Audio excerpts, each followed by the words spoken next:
Greetings, humanity, and welcome to Channel Other Doc. I'm Jim. I use he/him pronouns, and this is our short campaign of Blades in the Dark. This is a fantasy game by John Harper about a crew of shady characters operating in a haunted industrial-era city that sits under a blanket of perpetual night. We're going to go ahead and go around and say hi to everyone, find out who they are and who they're playing. We will start once again with Speedy. Hello. Hello. My name is Speedy. I use they, he pronouns, and I will be playing as Grift, our lurk, in this wonderful, dark, spooky world. Excellent. And now we'll head over to Noctua. Hello. Hi. So I'm Noctua, she, her. I will be playing as Weaver, also she, her, who is the spider. Excellent. And now we head over to Hollow. Hello. Hello, I'm Hollow, and I'll be playing Thistle, the Cutter. Excellent. And I am playing Professor Sharky, the Leech. And before we hand things over to our GM, you may see us use safety tools from time to time, like we do with the other games on this channel. We're going to be using the X card, the N card, and the O card. If we hit something that's crossing a line for one of us, any of us can type an X in the Zoom video chat or anywhere else, hold up a card, make an X symbol, and we'll back up and do something else. If something happens that we're okay having in the game, but we don't want a graphic description of it, we can type an N in the Zoom chat, and we'll fade to black on it or put it behind a veil, so it'll be there, but we won't go into detail. Finally, if we're exploring a topic or an area of roleplay that's particularly intense for us, but we want to keep going anyway, we can put an O in the chat to let us know we're okay and that we're all good to keep piling on the drama. Something else we can do is put an O with a question mark after it when we're moving into a difficult topic, or if we say or we do something and then think, maybe that might have been a little too much. Then everyone else can respond to that again with an X, an N, or an O to let us know if we're still doing okay. We're also using the pause. If any of us needs to take some time, we can ask for a pause in the game while we discuss things, or just take a break for as long as anyone needs. As a reminder, just a few content warnings. This game may contain references to violence, darkness, law enforcement, crime, betrayal, deceit, and the supernatural. If you want to see that at any time and you're watching us live on Twitch, you can go in the chat and type Blades CW, which is for a content warning, and that message will pop up. It also should be going up on rotation. Let me make sure that that is happening because I think I forgot to adjust the timers. No, that's the wrong one. Let me put the right one in. There we go, Blades. That's good. Good. Now that one will pop up regularly. In chat, also, please remember that we have an open door policy, which means that any of us and any of you can feel free to step away from this at any time if we need to. It is just a game, and mental health is always more important. And so now, without further ado, let us head over to our GM, Brian. Hello. Hello, I'm Brian. My pronouns are he, him, and I'm running this thing. So last session we wrapped up character and crew creation. This time we are actually playing the parts of the game with all the mechanics and stuff. So the last time, let me find the name. Here we go. Adelaide Freud. So you had chosen as your crew's. You get access to all of the contacts on there, but you had chosen Adelaide as your one of kind of your favorite one, the one that you deal the most with. Lady Freud is is associated with the city council. She is not a member of the council proper. That's just got 6 members on it. But so she's not one of those nobles, but she is a noble that is associated with the council. She has a position and has the ears of at least 2 of the council members. We didn't discuss exactly how you got hooked up with her, but we don't need to know that yet. We can figure that out later. What has happened now, though, is that all of you have been invited to her. It wouldn't actually, no. You've been invited to. Okay, so your lair is in Charterhouse, and Charterhouse is where a lot of stuff is, including most of the government offices, which means that the council chambers are there, and anyone that works for the council also has offices there. In this case, since a lot of the people that work for the council are nobles, offices means kind of a small mansion. So she has invited you to her place. This isn't where she lives, it's just where she does her job. And though you wouldn't know it because it looks like a really nice house. So given the fact that your lair is in Charterhouse, but it's hidden, she probably doesn't know that your lair is here. She does know what kind of job, what she knows what your careers are, but she's polite enough not to just come out and say it. So, but yes, all four of you have been invited. This is actually, I will ask this: is this the first time? And you can answer this individually. Is this the first time you've been to her actual offices? This is the first time she's let me in. Gotcha. Okay. This is the first I'm hearing of her. Okay. In that case, do you go ahead? I think I've probably been here before under very different circumstances, like a That's a fair social point. occasion, but not for this kind of work. Would you have been the one that established this connection then? Probably. Yeah. I feel I like mean, that's probably Yeah. my purview. Okay. Like maybe she put it out there that she was looking for people to do some things off the books. And you were like, I might know someone, failing to mention that you were that someone. So, yeah, gotcha. Yeah. I think that maybe. Well, let me ask you something, Brian. Let me ask you something. Mhm. Does she have any adult age children, or is she not that or is she not that old? Oh, yeah, she does. So I think maybe it's possible I have been there before, but not in this capacity. Right. It's there may have been there may have been a thing where it was this one of those events going on. This is her office, you say? Yeah. Or okay. Yeah, which there- means anything that she did that's even remotely in her official capacity, she would invite people here. Yeah, I may have So- had to have to have gone there as something just basically trying to work something out about her kid at some point. Yeah, just, if That's he was, entirely possible. if he or Okay. she or they were a student of mine at some Yeah. point. But so me being part of this crew might have come as a surprise to her. It's entirely possible. Okay, fair enough. All right, so Although she would have heard what would have happened to me. I don't know if we've crossed that particular bridge yet with her or not. But actually maybe not, because it would have been a while ago. oh Okay, dear. fair enough. All right. So those of you that have met her, or at least you may have even seen her just moving around, like around the area where your lair is. She is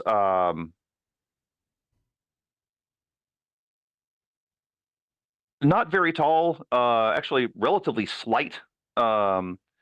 She is dressed elegantly, but not ostentatiously. Though I think for different reasons, all four of you realize what you're looking at is an extremely expensive dress. But hers is cut differently from a lot of dresses because she's missing her left arm. And she is she has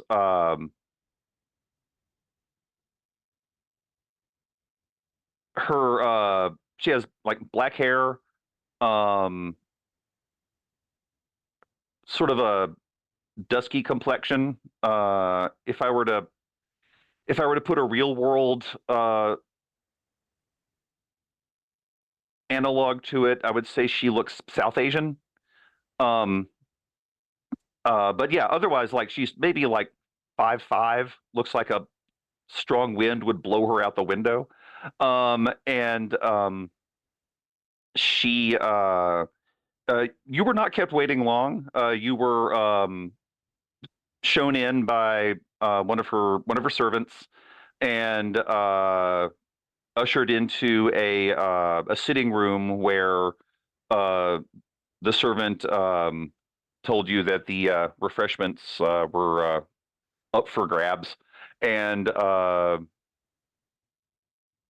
mere minutes later, after the servant leaves, she comes in, and she nods to each of you. If you're not already sitting, she waves towards chairs, and then takes a seat in one of the unoccupied ones, and she says,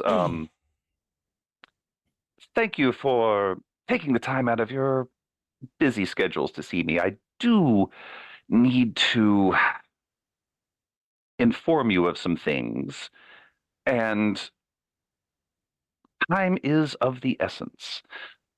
I understand that at least some of you have had dealings with the Circle of the Flame in the past." And she looks around for some confirmation on that. Yeah. And she says, "Well, I will say that they recommend you highly. So whatever you did, it impressed them."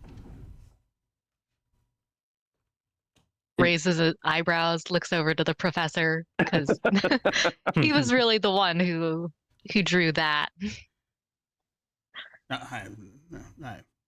I just happened to be in the right place at the right time. Yes, yes. Well, be that as it may, I have I don't mean to spread gossip. Oh, who am I kidding? Of course I do. What I'm actually here to say is the Circle of the Flame is very concerned that the church, the church, might be in possession of something they want. And of course, I can't do anything about it personally. I've got people watching me. But if you were interested in securing this item, I could give you information that would help. And all I ask is that you follow the instructions that the circle has imposed, and that you think of me as someone you can deal with in the future.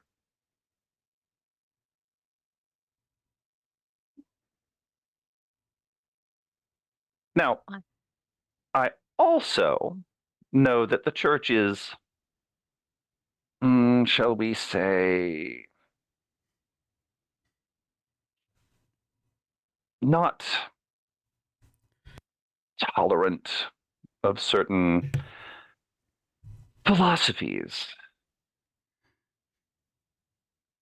I was putting it mildly. Yes, well, They they are a are. church. You don't expect the religious folks to be very tolerant, now do you? Well put. And as such, they are, they've got their issues with certain other groups. And I have it on good authority that something you did may have put you on their radar.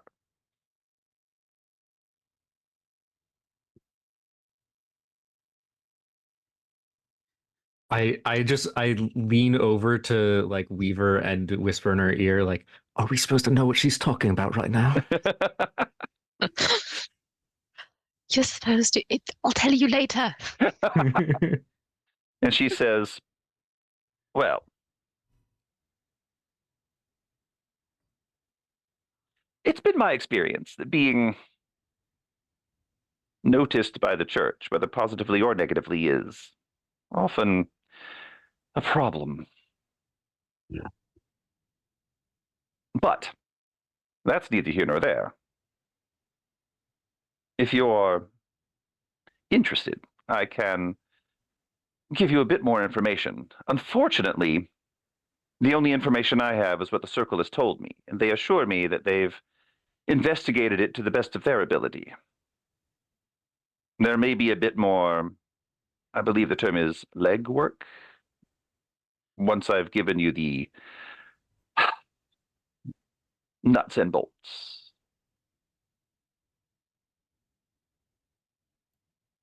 I think at this, when when she says legwork, Weaver is going to very carefully like extend her legs in front of her from where she's seated. She like crosses her legs at the ankle, and you can see she's wearing a pretty nice dress that kind of goes like to her knees, and she's got tights on. But when the term legwork comes up, you just see legs and the accompanying heels. Nice. Um, at this, Weaver will look at the rest of the crew and just ask in general. Well, anyone fancy doing a job? Just like eyebrows up of, we already know that these guys don't like us. What do you think? Is did she say something about what we're being paid? Sorry, is that rude to ask? Are we being paid? Oh, yes, of course. Is it too much to ask how much? Oh, I apologize. When you're as wealthy as I am, you don't think about such things. The So lots then, all of it? yes. Well, certainly to normal people, yes. Right, great, good. Is that I just turned back to Weaver. Good. Yes, that's very good. Sorry, I'll let you do the talking. So, given the noticeable lack of objection, it seems we are at least curious enough to want to know more. Now, is this the kind of item that would draw unwanted attention from parties not already involved? Not according to the Circle. They seem to be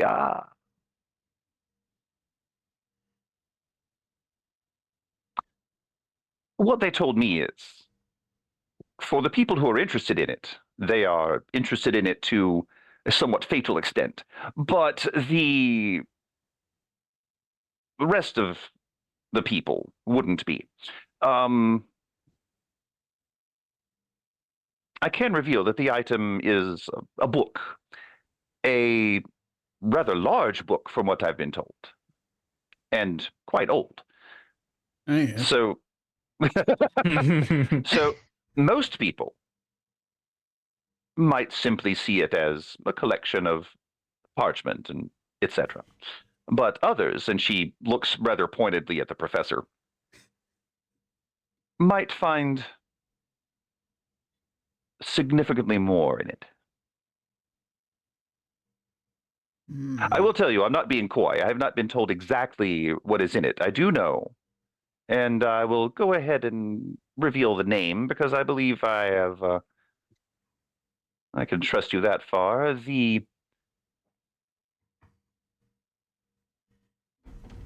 What they are expecting to arrive, and apparently it's not in the city yet, is one of the folios of Kotor.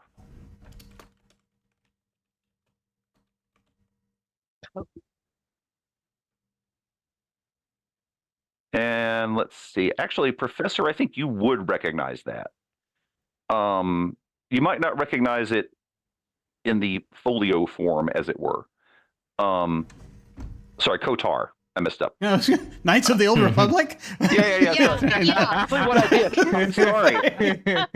Yep. Video games have rotted my brain. Yes. Man, they said that was going to happen. So My it is one God, of the they were right. Yeah, I know. It is one of the folios of Kotar. And So yeah, I'll tell you, Professor, you have not heard specifically of a folio of Kotar, but you've heard of Kotar. Kotar is a historical figure that okay, there's a lot of different stories about Kotar. Maybe Kotar was a sorcerer, maybe they were a demon, not sure. But Kotar was extremely magical and extremely powerful and lived a really long time ago. And apparently left a whole bunch of stuff behind, including in a place called the Lost District, which used to be part of the city, but eventually got closed off and is on the other side of the lightning wall right now. Oh. Was Kotar? Did Kotar rule this area at one time, or is that A long time ago? Yeah, basically, Yeah, okay. was when things were politically different, sort of before the city existed. What is now the Lost District used to hold Kotar's tower, and Okay. Kotar did in fact rule from there. Okay. So if it's appropriate to use the nomenclature, it's sort of old King Kotar. Interesting, very interesting, very interesting, because it's for him to have produced a folio. That's something that's rather more. It is applying rather more modern terminology to the sorts of things that were established back then. But I presume then that it's a collection of things which could. It's fascinating. It's very fascinating. Yes, so I've been led to believe. And you'll basically, I think that anyone who's hung around the professor for a bit will notice that, or for long enough, will notice that he's kind of trying not to be. He's deliberately trying not to be excited about this. Gotcha. There's more. He's not saying right now. Okay.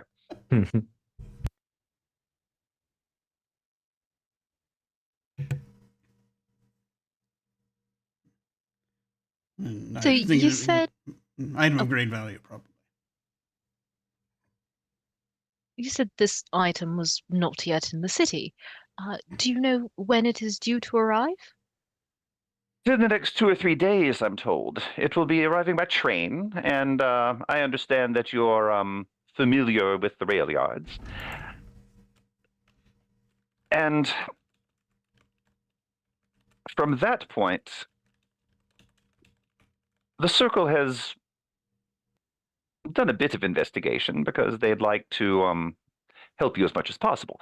And as such, they say that it will be placed in one of the church's secret warehouses, which I didn't know they had. That's exciting.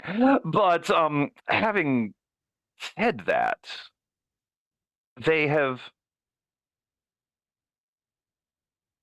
narrowed it down to a certain area of Night Market.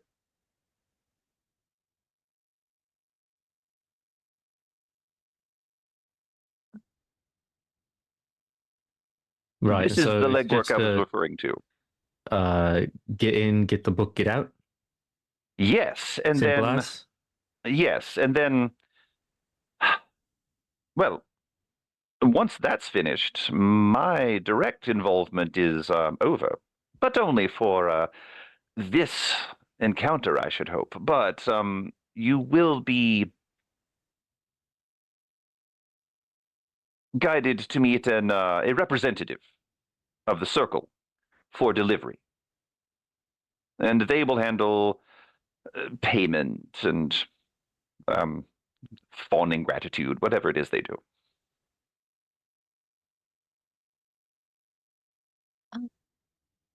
Do you have the information for our contact on the other end?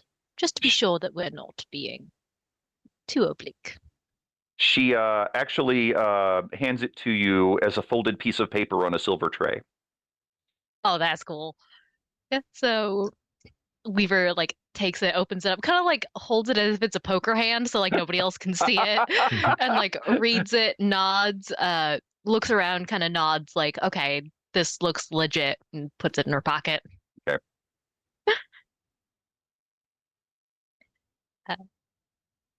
So yeah, one more time going round, like, with the eyebrows up of, do y'all want to do this?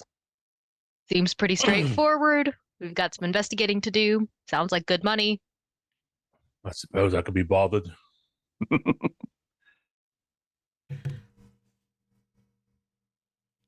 And she says, well, from this point on, I suppose it's all that's left is to pour the wine and have a nice chat. So, Thistle, the wine she pours, you're the first one to recognize it. It's not the best, but it's capital G good.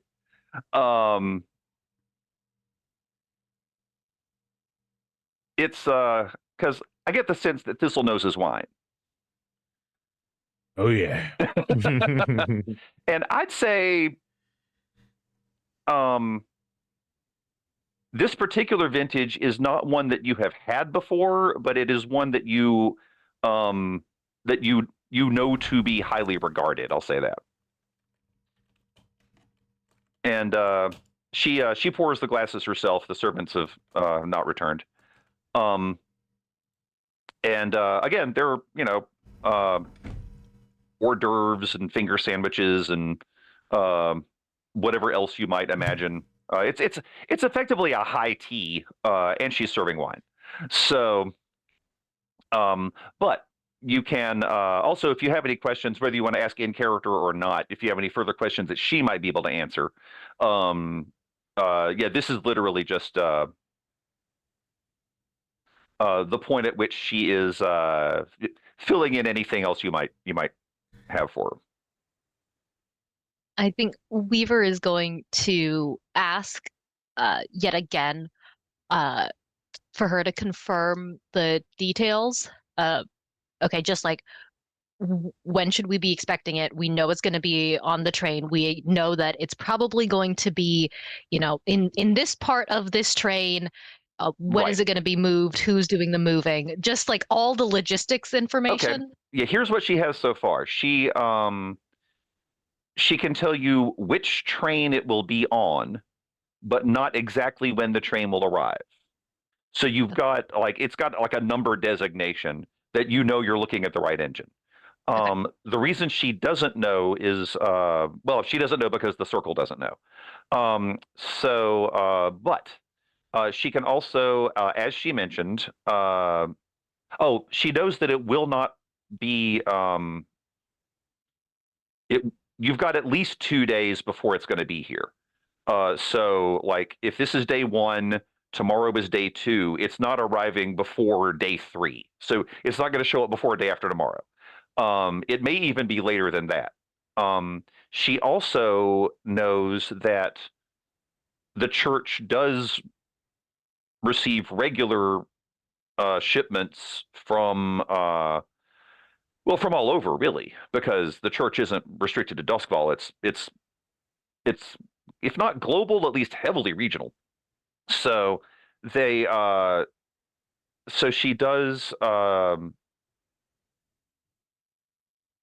the way that she puts it, she lets slip that she knows more about transportation than she's pretending to. But she does point out that watching for certain markers will give you an idea of which ones are the church's stuff and which ones are someone else's. She as she said before, she doesn't know specifically which warehouse it's going to, but the Circle has done some pretty impressive investigation, because this warehouse, all of you are like, the way it's being described, as people that already have a hidden lair. What she's describing is essentially a hidden warehouse. It's kind of the same thing that you're doing. So it's particularly well hidden, and so that'll be part of when we hit the gather information section. That all of you can use whatever abilities you've got to try to nail that down. And when we get to that spot, which is coming up pretty soon, I think, there's a list of questions, and I'll give you some more details. Let's see, what else can she tell you? She's mentioned the book. She's mentioned the name, or at least what they call it. It may be the Professor. You know that the actual name of the book might be something else, but this is probably what scholars would refer to it as.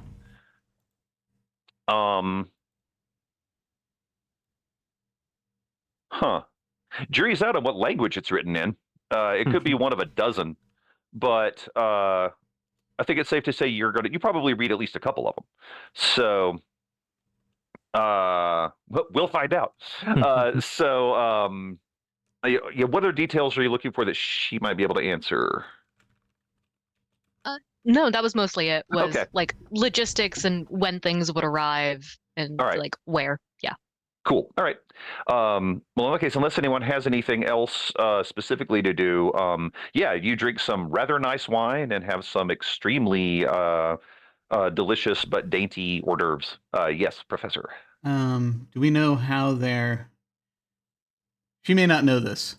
It was worth finding out if she knows how the church typically transports things like this that they get off the train. Two ways. There are from the train to the warehouse is going to be circumspect, subtle,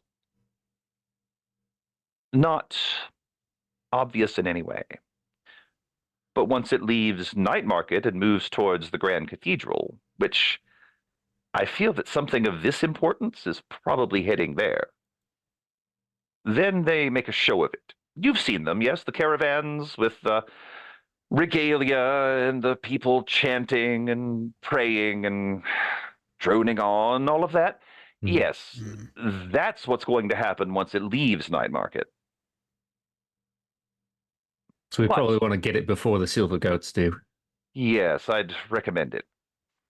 They are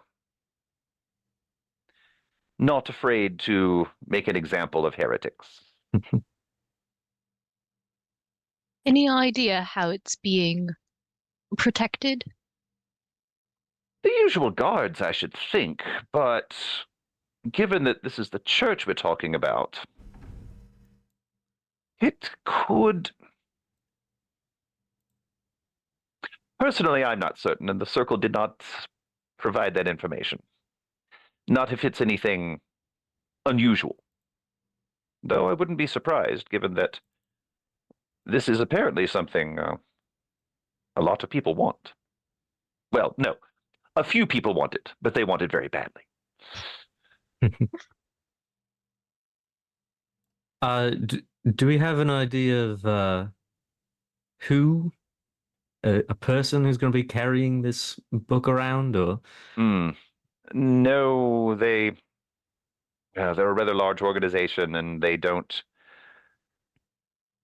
tend to... It could be any one of them, and I personally am not familiar with who they hire to protect such things. Sure. All right. I house a hors d'oeuvre, and then like try and wipe my face and try and sit up proper again. It's that kind of place, right? And having said that, there is this particular room does have some very nice art in it. But other than that, it's a lot of open space with a significant number of chairs that and actually no, mostly just chairs and tables, ways that it can be configured for a much larger gathering than just the five of you. I think I just instinctually am like looking around this room for anything valuable to steal. I'm sure it's full of valuable things. Oh, I'm not so necessarily many. going to steal anything. I'm just noticing all of them and where they are. Yeah. After a while, you lose count because she's got a lot of cool Yeah. stuff. Although, are you looking for? Yeah. Where does UI go first? Does it look for like stuff that would be like? Stuff I can fit in my pockets. Yeah, stuff you can fit in your pockets that might not get noticed that it's missing for a while. Yeah. That you could fence for like a lot. I'm assuming. Yeah, you definitely see some stuff. I mean, hell, the goblets you're drinking from number on that list. So yeah, could be just about anything. You do see. Trying to think if there's anything.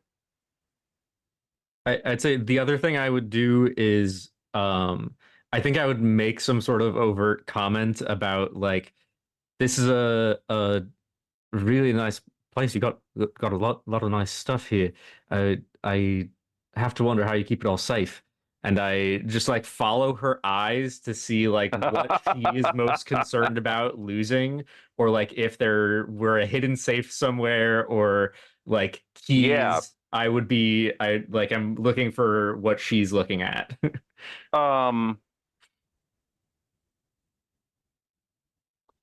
The first thing she looks at when you say that is a pair of sculptures. They're fairly small, maybe about this big each. They look like tigers. They are and I say they look like tigers because they're carved somewhat abstractly. But they are leaping towards each other as if in a as if in a fight. And they are carved from some pale green stone that is almost white. And then she says, "Thank you. It's so nice to meet a fellow connoisseur." I've been called a patron of the arts many a time. Well, if our relationship continues, perhaps I can give you a tour of the gallery. Well, I couldn't say no to such an offer.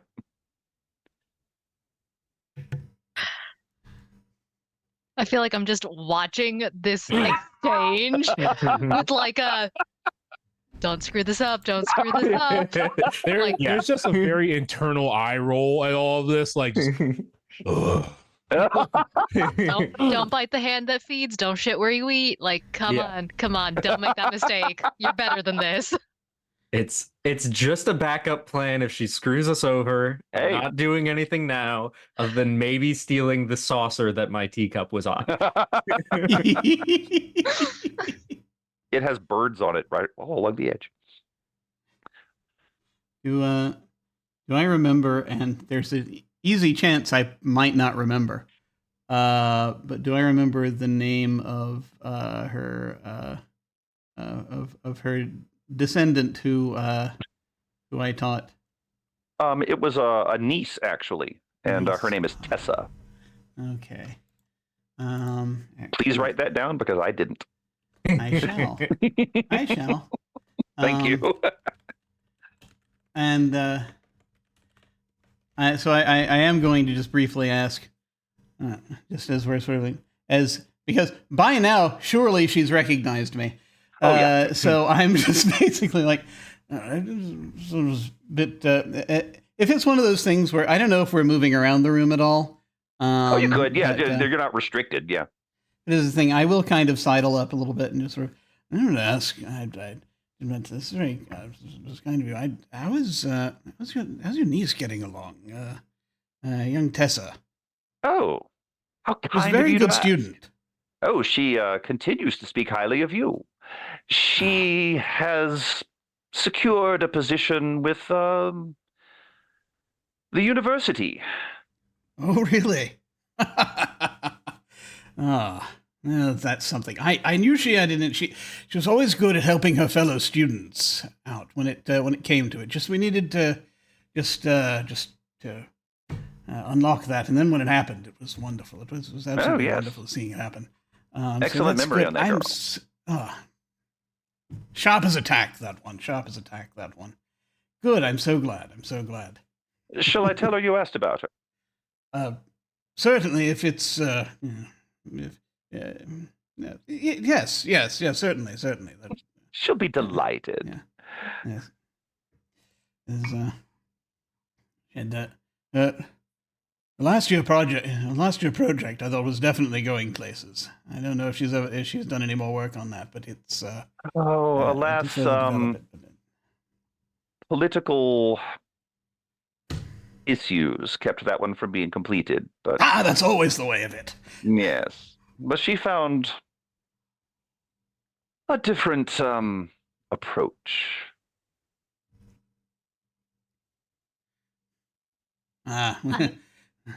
One always must. Yes. Please do give her my regards. Sorry, go on. Sorry to interrupt. I'm new to the system. I want to know if there is the equivalent of a D&D insight check. I want After to know a fashion, yes. Yeah. Like, how do I tell if she's telling the truth? If so, sure. how much? It's essentially, I mean, at this point, it's essentially gather information. So you've got options. If you want to look over your character sheet, you can see what you think might be the best way about it. And if you scroll down on your character sheet, hang on, let me get over to this. You can see the list of most common questions way at the bottom under the gather information section.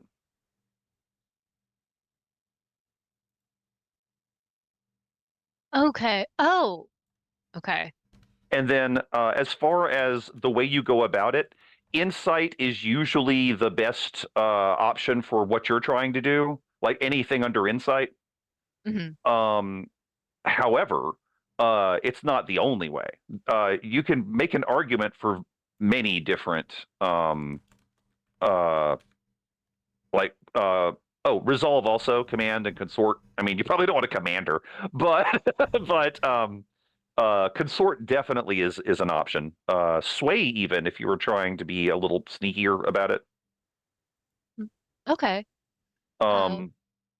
So the thing that I want to discover specifically is she's said that the Circle of the Flame provided her with the job description and the actual offer, and that we're stealing an item from the church.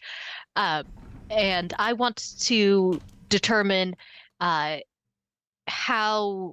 much information that she has actually revealed to us. Okay. And see like if there's stuff that she knows that's relevant to the job that she hasn't said.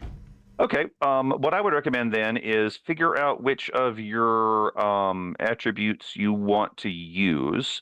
I know you're pretty high on both consort and sway. Consort, either of those would work. It just depends on your approach. I don't really understand the difference between the two. Okay. In that case, so consort is more like using your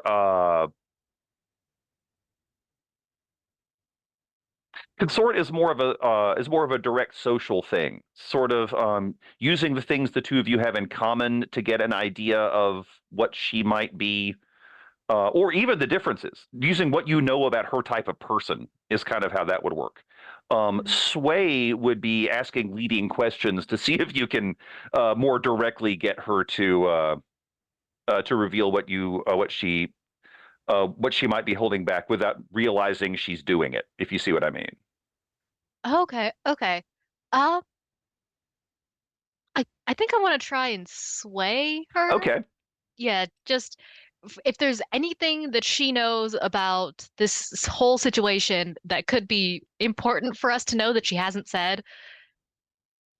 Yeah. Not a problem. In that case, what you want to do is, if you're doing sway, scroll down a little further under your shrewd friends, and you'll find the roll fortune button. because this is a fortune character roll. sheet has disappeared on me. Yeah, that'll happen. Sorry. Once it comes back, find the roll fortune button underneath Shrewd Friends. Yes. Okay. And Push the button. yeah, just click on that. Your sway is 2, so you're going to use 2 dice. You can just click the word sway.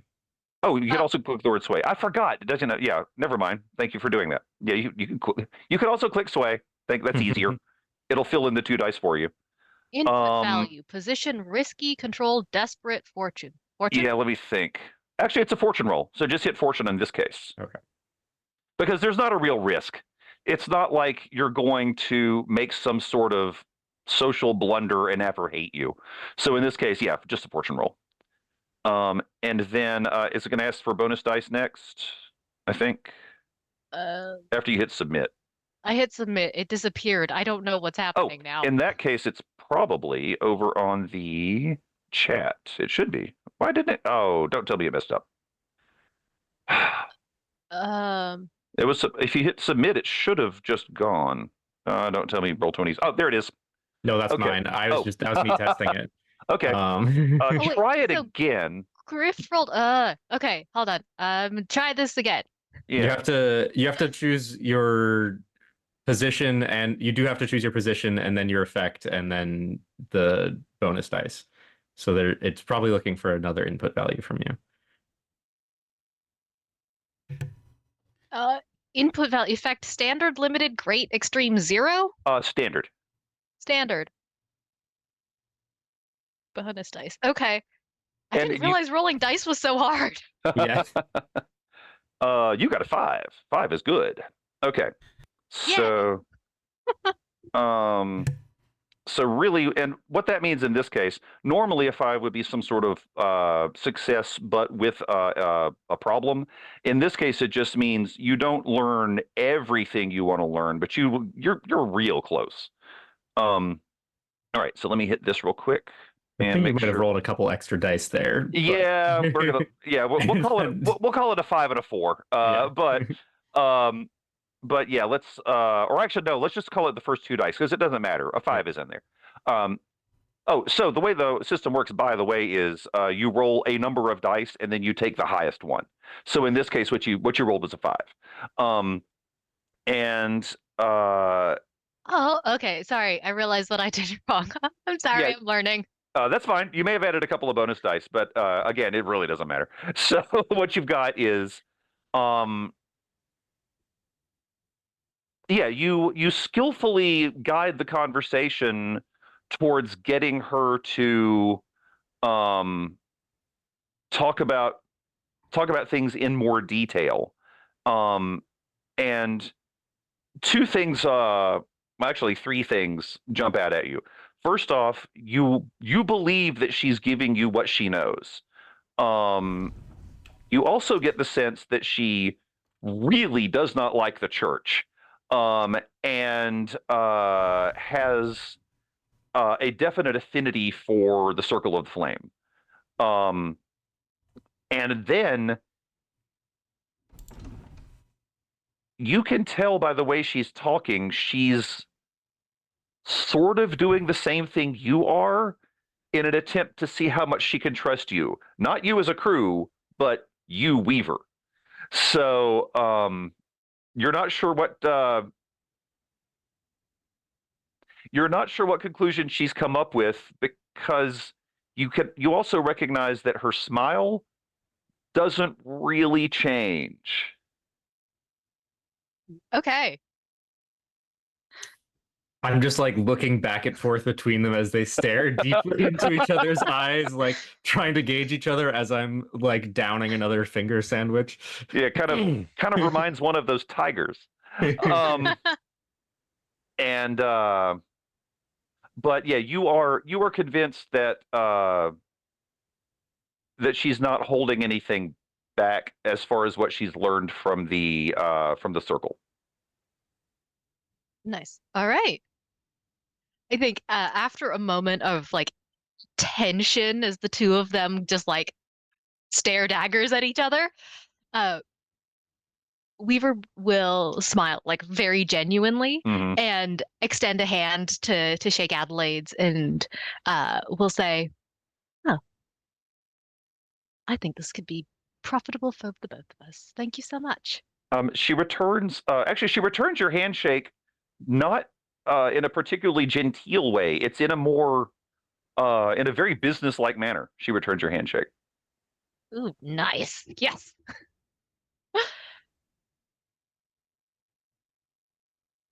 All And right. We got yeah, the unless job. anyone has anything else to do in her place, you are free to travel about and gather some information. And so now's the time, although we already had a gather information example, so that's pretty good. So what we're doing at this point, you do have a few questions to answer to get the full details on this. To be clear, exactly which warehouse is it? And when the train is arriving. Those are the two things. Those are the two big ones. I'm sure you probably have some other things you want to find out, but those are the two kind of linchpin things that even Lady Freud pointed out that it was not uh, that so far not even the circle knows.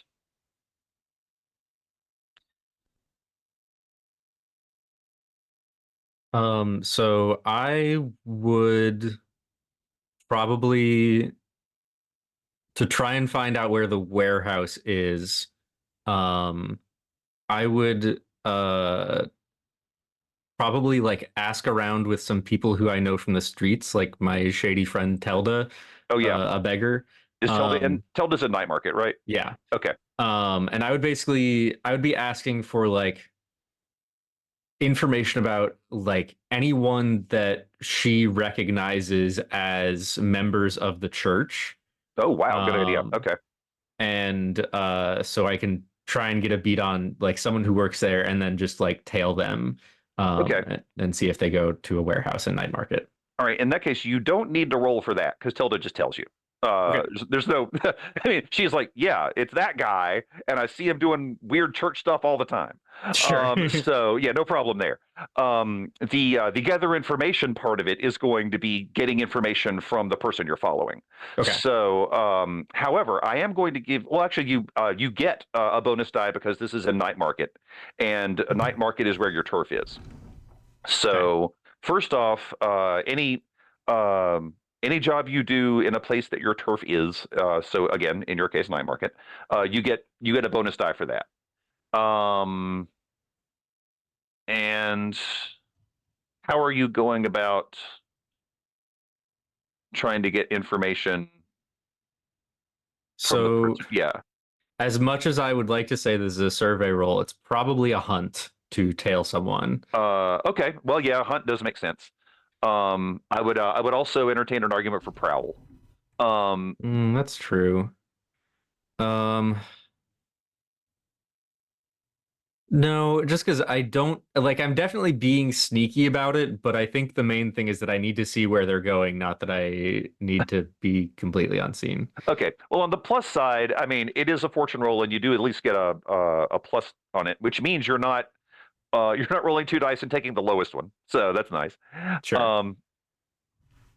And actually, let me think about this. Now, let's just stick with the one die for now, the one bonus die, unless, I mean, you probably don't want to start doing the causing yourself stress thing at this point. Yeah, though I might just from complications from this. I mean, we'll see. That's different. Okay, so let me describe. Actually, the person that you're following is two people. Okay. It is neither of them is obviously of the church, meaning they aren't wearing like full on clerical robes and doing anything like that. But one of them is a tall, red-haired woman. If you had to guess, you might say Skovlander. And the one beside her is a Taikarosi man. He is completely bald and his skin is a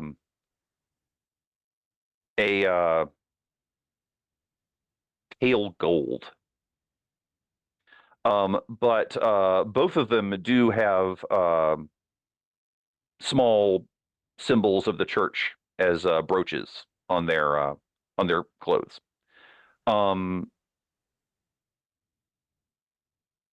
You catch them at a point.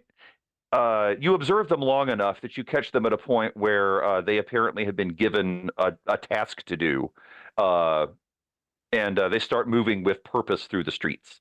So the first thing they're doing, and it's not too difficult to keep up with them up to a point, until at some point they get into the maze of narrow streets and canals that is getting closer and closer to the area you know the warehouse to be. At which point, now you need to hunt to just see if you can keep up with them. Okay. So this is fortune roll for position. Yeah, it's just a fortune roll. Okay. Standard effect, I assume. Yeah, it'll be standard. All right, and then 1 bonus die for being in night market. Okay. All right. Let's see. Okay, 3's not bad. The 3 is bad. Yeah, well, it's not. Well, for a fortune roll and for gather information, it's not terrible. If we had turned this into and then they spot you following them and retaliate, 3 would be quite bad. Yeah. But in this particular instance, what's going on is you lose them for a little while, and then you use your knowledge of night market to actually just go over some roofs to try to intercept them, which you manage to do. But it takes you long enough that by the time you get there, if they went into any of the warehouses, they are now coming out of the warehouse. So you've narrowed it down more than what Lady Freud was able to tell you. Okay. But you don't have a specific place right now. But you've got like kind of a 2-block area. Okay. I think the next thing I would do probably would be I would try and steal a key off of them. Nice. Okay. And that is not a fortune roll. So no. Yeah, no problem. All right. So yeah, so I would just sort of climb down off the rooftop, sneak behind a corner, and I would basically just like walk with a purpose forward, past them, like right as they're like crossing the corner, and just like bump into them. Yeah, and then just like snatch it, cuss at them as I pass, like watch where you're going. Nice. And try and pick it without them noticing. Okay, let's see how it goes, and we'll see if there are consequences. All right. And again, this will be risky standard. Okay. It's not huge on this one. Risky standard. Is this bonus dice for night market still? Or... Let me think about that. In this case, yes. Yeah. Give yourself definitely a bonus for that.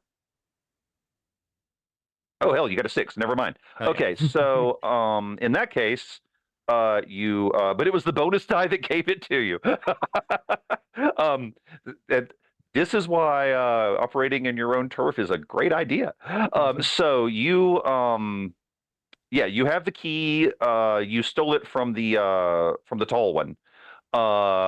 Neither of them is any the wiser. And watch it. Yeah. Interestingly enough, when you do that, the Taikaroshi guy, his hand goes towards what is clearly a hidden weapon, and the tall one puts a hand on his shoulder, and he removes it. So now you know where his dagger. Now you know where his dagger is.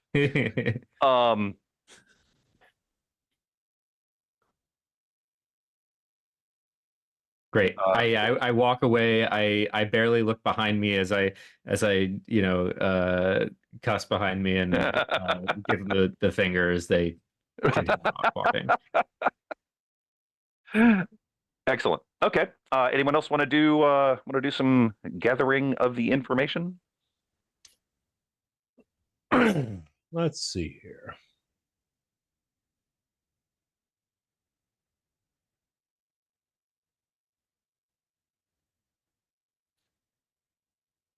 You know, the church has plenty of people, but I figured that they try to hire expendable muscle like anybody else in this city. They definitely do that.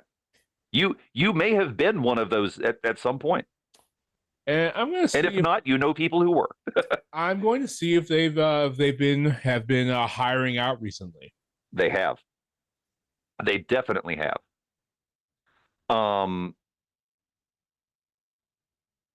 Yeah, no need to roll for this one. You can just ask around, and you've got your contacts. Actually, no. Go ahead and roll anyway. Let's see. What are your options on here? Because no, I take it back. Forget I said that. Because the information is actually really straightforward. There's not a whole lot of either you're going to learn it or you're not. So it takes just to make sure I got this though. Are you asking just people like you, like people that get hired out for this kind of thing? Right, because I'm going to find. Because I'm good. What I want to do is find a guy. Okay. And then like jump that guy, and then like put myself on the detail. Okay. All right. Well, in that case, first thing I'll tell you is you learn about two different details. The first one has already left town. They were on the train. Right. The second one, though, is going to meet the train. And they do not know exactly when, but they have been told to remain relatively sober and ready at any point because the train could be showing up anytime in the next couple of days. Oh, sober.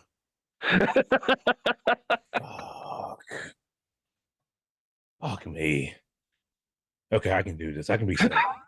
I can be sober. I am a professional who is sober. That is what the doctor said to say to myself when I need to be sober. I can do this. Fair enough. All right.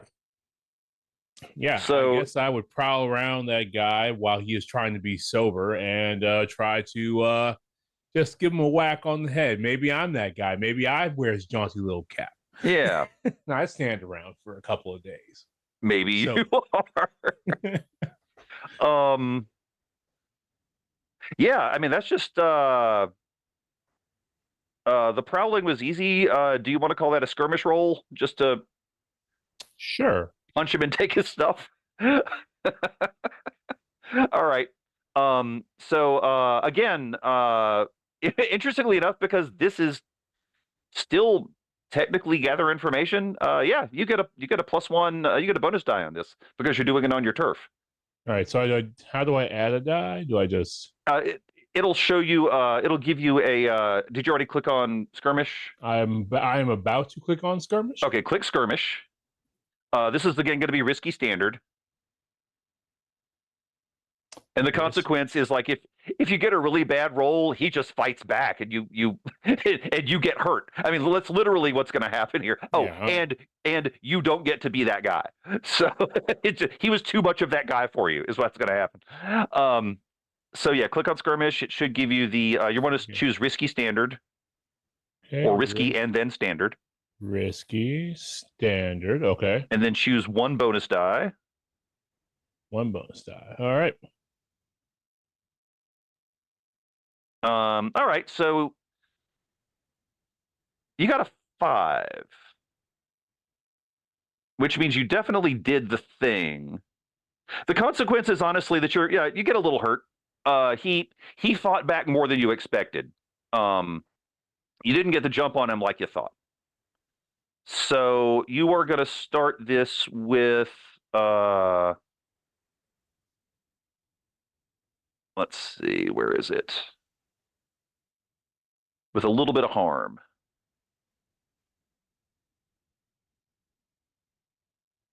Where the heck is the harm? Oh, here we go. No, I don't like that. I don't think we need some kind of consequence. Oh, no. I know what it is. I know exactly what it is. All You're not going to suffer actual harm, meaning we're not going to put it on your character sheet. It wasn't that bad. But you do have a black eye. You've definitely looked like you've been in a fight. And the way in which you did it leaves it very possible that he is going to wake up and find you and get the orders back. Well, because what you took from him was literally a piece of paper that says, "I've been hired by the church to show up at this place at this time." all right then. Well,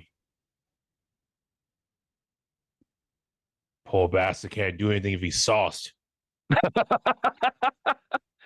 It said to remain sober, right?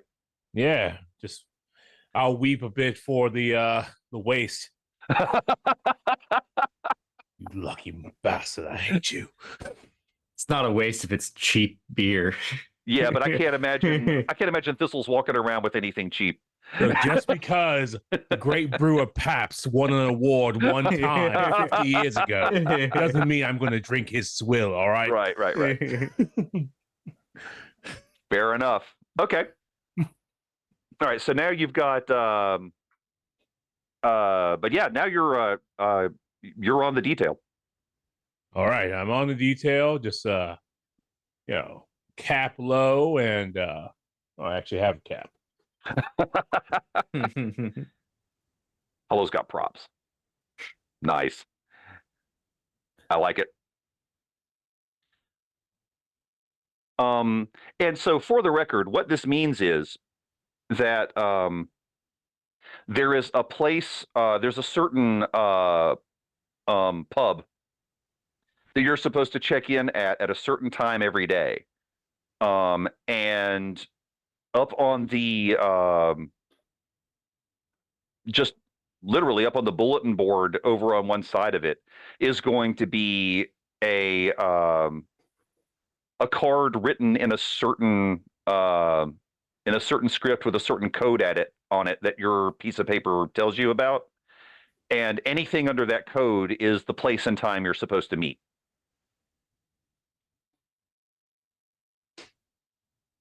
All right. Guess I can actually appreciate being able to read for once. Comes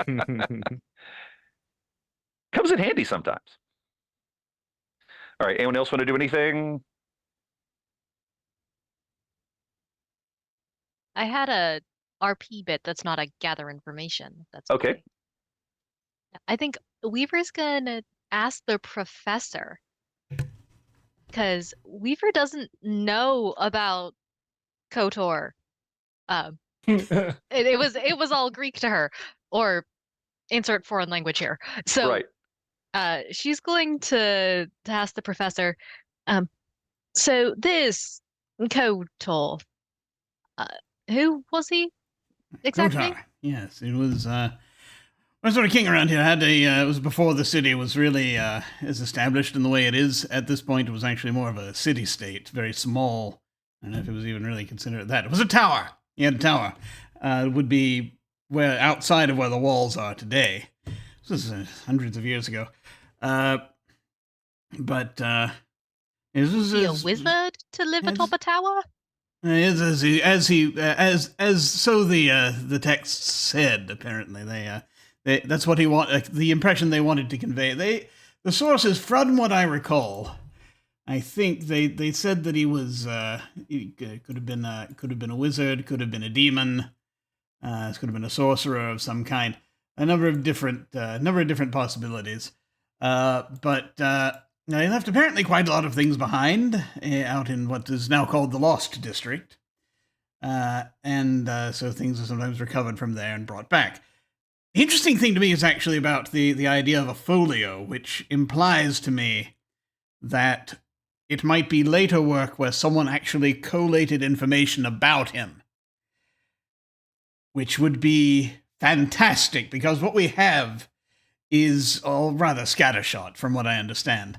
And now you'd have to talk to a proper historian or archaeologist to get the specifics on this, but I'm given to understand that we don't have any sort of unified index of any kind to describe things about him or what he was able to do or the things he left behind.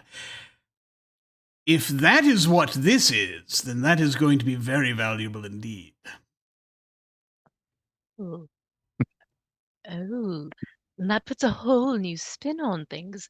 For you realize the church is now attempting to collect and collate and parade through the streets the lost writings of some sort of demon.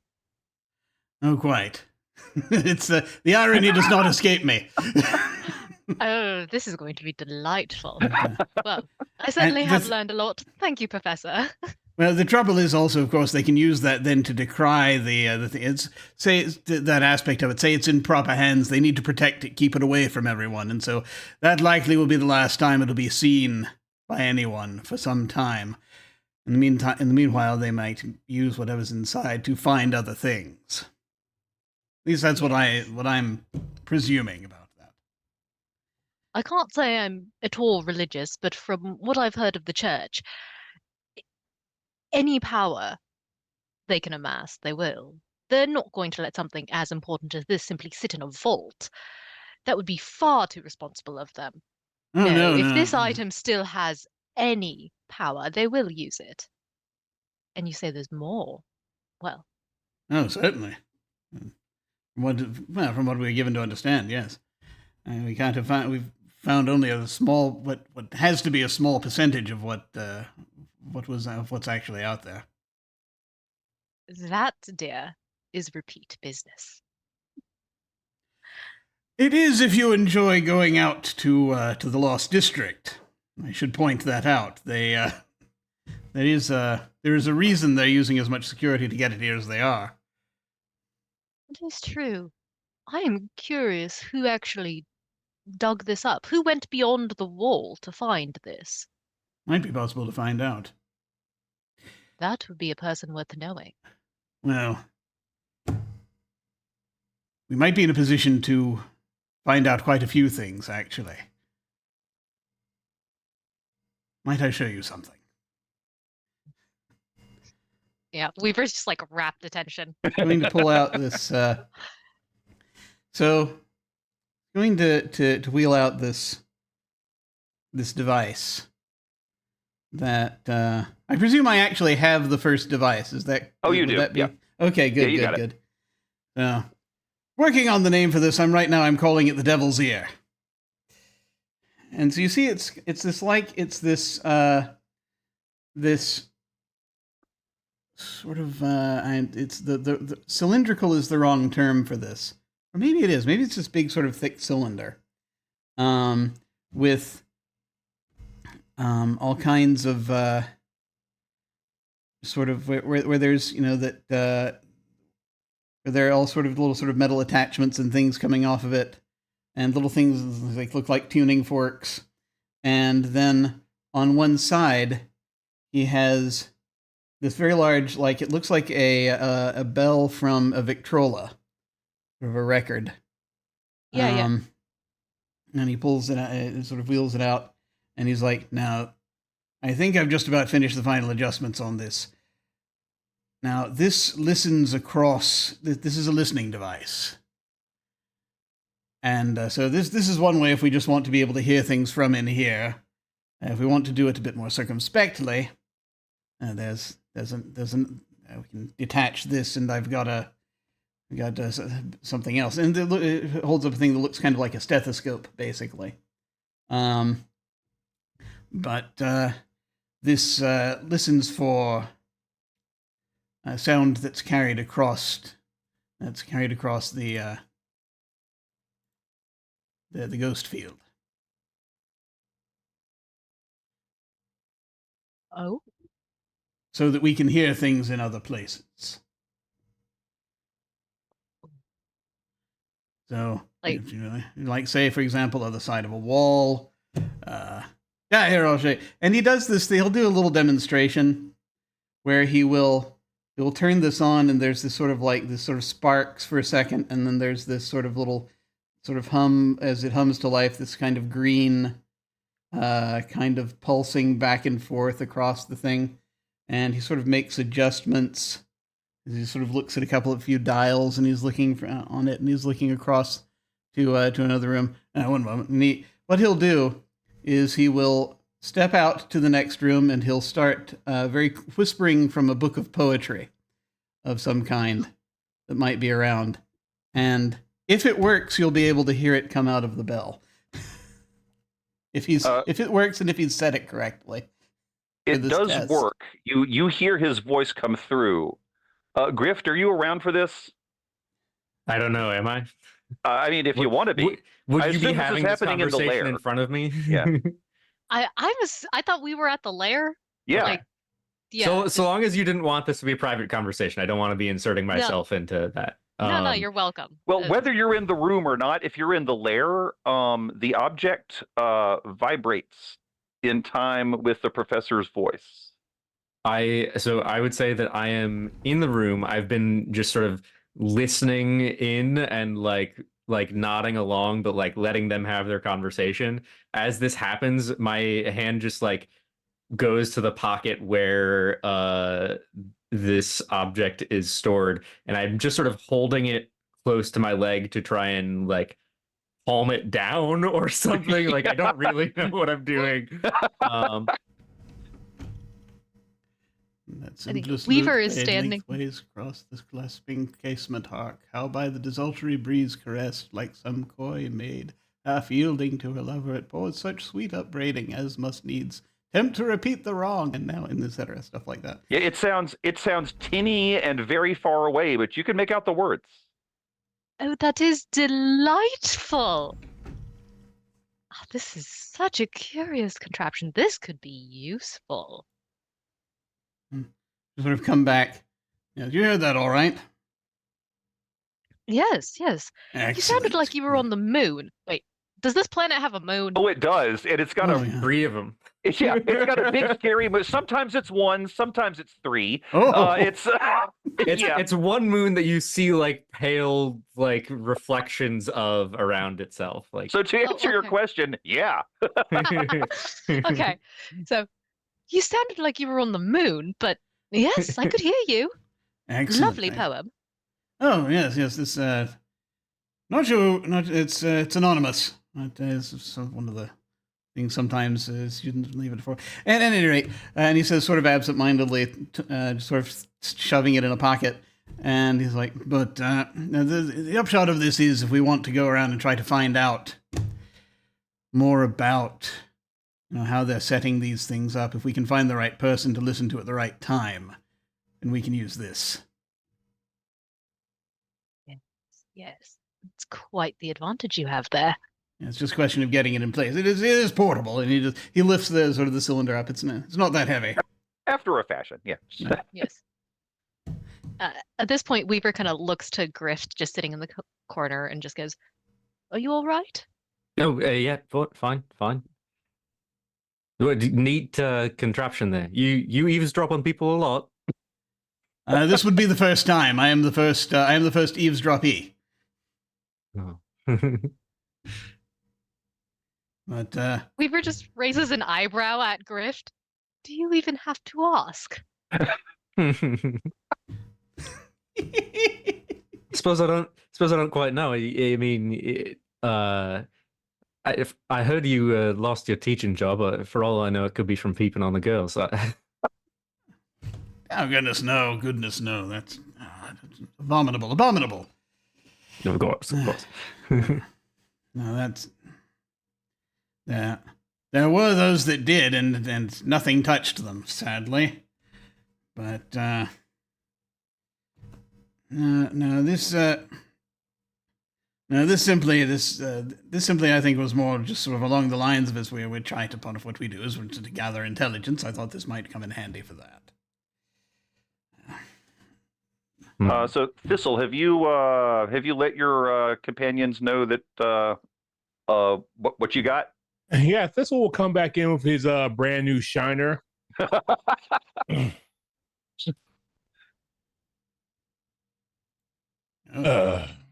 Anybody got a steak? Yeah. I don't think we've got one good enough for you, mate. I mean, I don't need to eat. I need it for my face. I'm just gonna go and get some ice or something. You got ice. Okay. Just wrap it up in a cloth and just like, This will do me. This will do me. You you make any money off them, or what's the shiner for? Was it worth it? Sir, well, I fucking hope so. Got these papers here. Supposed to be soberly meeting the train at a certain time. I gotta go do some check-ins the next couple of days. Oh, good. It's wonderful. Yeah, poor bastard. Sometimes a person just falls on another person 4 or 5 times, and it just it doesn't work out for them.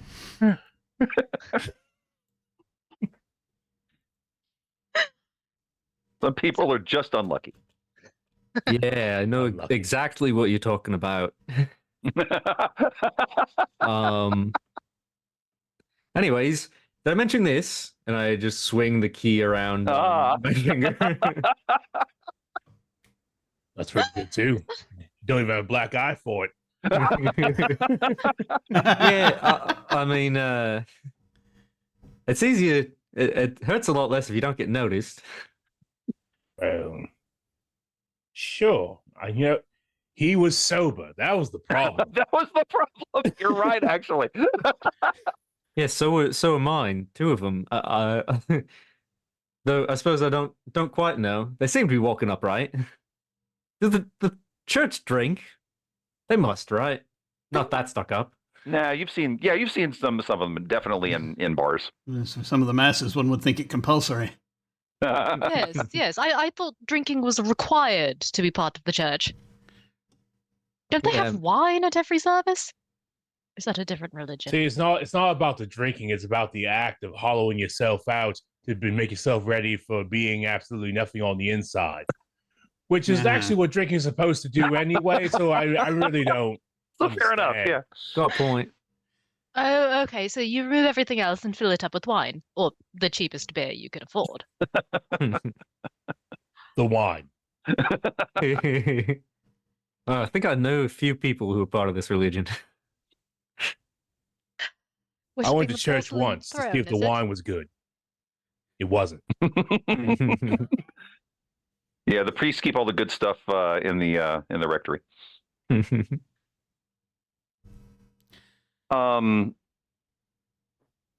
Does anyone have anything else to do before? I figure what we're going to do is it's getting close to a good time to take a break. Mm-hmm. But let's make sure we've got all of the I's dotted and T's crossed before we do that, and then we'll come back and do the engagement roll. If you feel like you've got enough to make your plan, go for it. Yes. I have several things that I feel like it might be a good idea to do, and I will need help narrowing it down. Okay. And I will remind you that anything we don't cover now, we can work as a flashback. And there is such a thing as a zero stress flashback, meaning if you realize something that you would have done that just makes a lot of sense and was easy to have done, you did it. We're not, I'm not going to penalize you for not coming up with the stuff right now. Most flashbacks do require at least one stress, but there are some that are just so common sense that it's like, oh, obviously I would have brought this thing, or I would have talked to that person. So FYI. But what are you wondering about? I'm seeing. Well, you see, and actually, I don't know how the phases exactly work. So, right. Some of this may be best left for the planning, if planning is separate. Well, planning is separate, but it's also it's also extremely compressed. Well, you remember that, I'm assuming, from Scum and Villainy. It's literally you come up with a plan, but the plan is literally your approach and a detail, and then we make an engagement roll to see what sort of position you begin in, and that's the planning. Okay. So, Yeah. which is why we have the flashbacks, and which is why we have some flashbacks that don't cause stress, because you would have done some things. Going to interject here because I think I have something that's useful for this. The spider has this one move, Foresight. 2 times per score, you can assist a teammate without paying stress. Tell us how you prepared for this. And that's an excellent point. And that is going to be used for anything that would normally cause stress. So again, if you as the spider come up with a thing that's just common sense and zero stress, obviously I'm not going to be a jerk and say, "Ha that's your that's your one." So yeah, but that I forgot you took that, and that is powerful because you can you can come up with all kinds of two specifically cool things that definitely will help people out. The things that just basically I'll just to break this down as fast as possible involves finding out more whether we want to find out more about the trains and the rail yard. If we want to find out more about if anyone knows anything about how the artifact is going to be moved and what the thing it's going to be moved in is going to look like. And actually, I can give you that. It will be in a carriage between the train and the warehouse. Excellent. But will it be in do we know if it will be in a box or what type of you box? You don't know that. You don't know if it's going to be in like a chest or, that is not information that, and we can assume maybe even you could ask around some people you think might know, because you've got contacts. I mean, for that matter, you've got contacts in the Circle of the Flame. So and no one that you have asked knows exactly what it's going to be in. Yeah. So it's just basically it's like the assumption is that it will be in something. They're not just going to carry the book. And then but beyond that, they're not sure. And the crew went out. A team went out with the train, so presumably there's going to be people on the train guarding it. Right. There will be, and from what you know, because all of you operate in Night Market, you know a fair amount about how the trains work, just because your turf is here. So I can answer a lot of the questions about that, just because you know general train stuff. Yeah. So first off, there will be rail jacks on the train guarding the train in general. And then there will be church people guarding, obviously, the stuff that they're bringing back. Gotcha. So there will be 2 layers of significantly overlapping security happening while the thing is on the train. Yeah. Once it's off the train, you're certain that it's only going to be church people guarding it. And similarly, once it's in the warehouse, it will only be church people guarding it. Okay. So it's possible things about the train, possible things about the thing that what it's going to look like, possible things about the church and their connection with the warehouse, and just basically which warehouse it is exactly, that kind of thing, as far as the logistics there. Grift has a pretty good idea. Yeah. You got it down to within, like you said, a few buildings. Yeah. Well, Grift has a good idea, and Grift has a key. Yes. So I mean, access there is not as much of a problem. Which of these doors does this work in? Yeah, well, that's true. You can just figure that out. It might take a little time, but you've got it narrowed down to I don't know, maximum 8 doors. Yeah. So, and then the last thing is about sort of details involving how they plan to, what they plan to do, logistics for if it makes it that far, logistics for the ceremony, which I don't know if we'll need that or not. That would be more as a backup, a fallback. Yeah, but I can tell you, again, from what you know, again, because you operate here, you have seen church caravans leaving Night Market and heading to temples or the Grand Cathedral or whatever. So you know how they operate. One interesting thing you've never figured out is they always originate from the same place. Meaning anything that's on them is being moved in a really stealthy manner to that spot.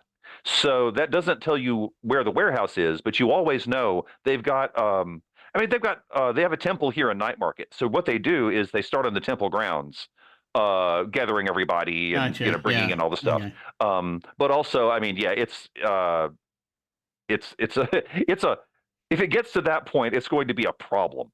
Yeah. Yeah. Okay. Because you will be facing so many people, and it's extraordinarily out in the open. There's no being sneaky if it gets to that spot. All right. Cool. So actually, then it seems like the things that I could lean into trying to find out most about would be the box or whatever it's going to be in, and possibly about the trains a little bit, depending on how we want to approach it. So that'll be the thing I'll kind of want to figure out at some point. Okay, I will tell you, and this can be the sort of thing that we could do as a flashback, and it'd be zero stress. But I can tell you that, given your position and the circles that you move in, you know what sort of container it's going to be in, even if you don't know the specifics. Okay, that'll help. You do know that it's going to be in something that is locked, at least until it gets to the warehouse. And you are certain that it is going to be the sort of thing that could withstand some punishment, like, if it happens to get dropped or whatever, because something is in it. The book is not fragile like, something made of, glass would be, but still, it's a really old book. So it would be in something with a significant amount of padding that would keep the book from moving around inside it. Yeah. And it would be locked and strong, like something that you could hit with a hammer a few times, and it would make a dent eventually. So cool. That's cool. And as far as the trains go, like I said, you guys are you're familiar with the way the trains run, so that's not. Yeah, I think maybe I'm just gonna. Schedule? Oh yeah, definitely. Okay. So I'm gonna. I think I'll just hold off until we're actually planning it, because there's. Okay. It's basically then I will blurt out ideas perhaps. All right. Well, in that case, if everyone's cool with this, let's take a quick break. We'll come back. We'll do. We'll go down the list for the engagement roll stuff. Figure out how many dice you've got for that. Figure out which one of you is going to make the engagement roll, and then we will see where you start and how. All right. Cool. All right. I have an interview that I can queue up. Okay. If we want to do that, and so we will be back shortly. See you All folks. right. Thanks, everybody. Welcome to the break. I am here with Kimmy of Golden Lasso Games, who's going to talk to us a little bit about this gaming venture that she's undertaking. Greetings, welcome. Thank you. So excited to be here. Yay, awesome. Very excited to have you. So this is, I guess, tell us how about Golden Lasso Games and what it is and how it came about. Well, Golden Lasso Games is an indie game house. Very, very indie. Very indie as in like one person, me. And so it's a woman-owned, run, everything mailed, everything person company.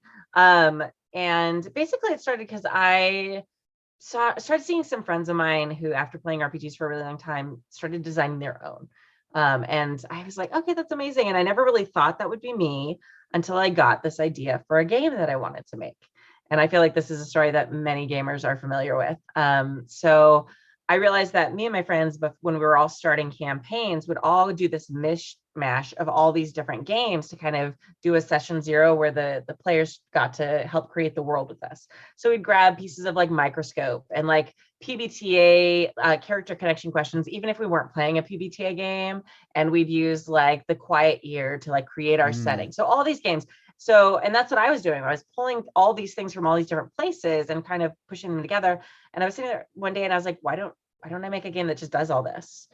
Because all those games are amazing and I love them, but none of them are really designed to world build in the same for a campaign.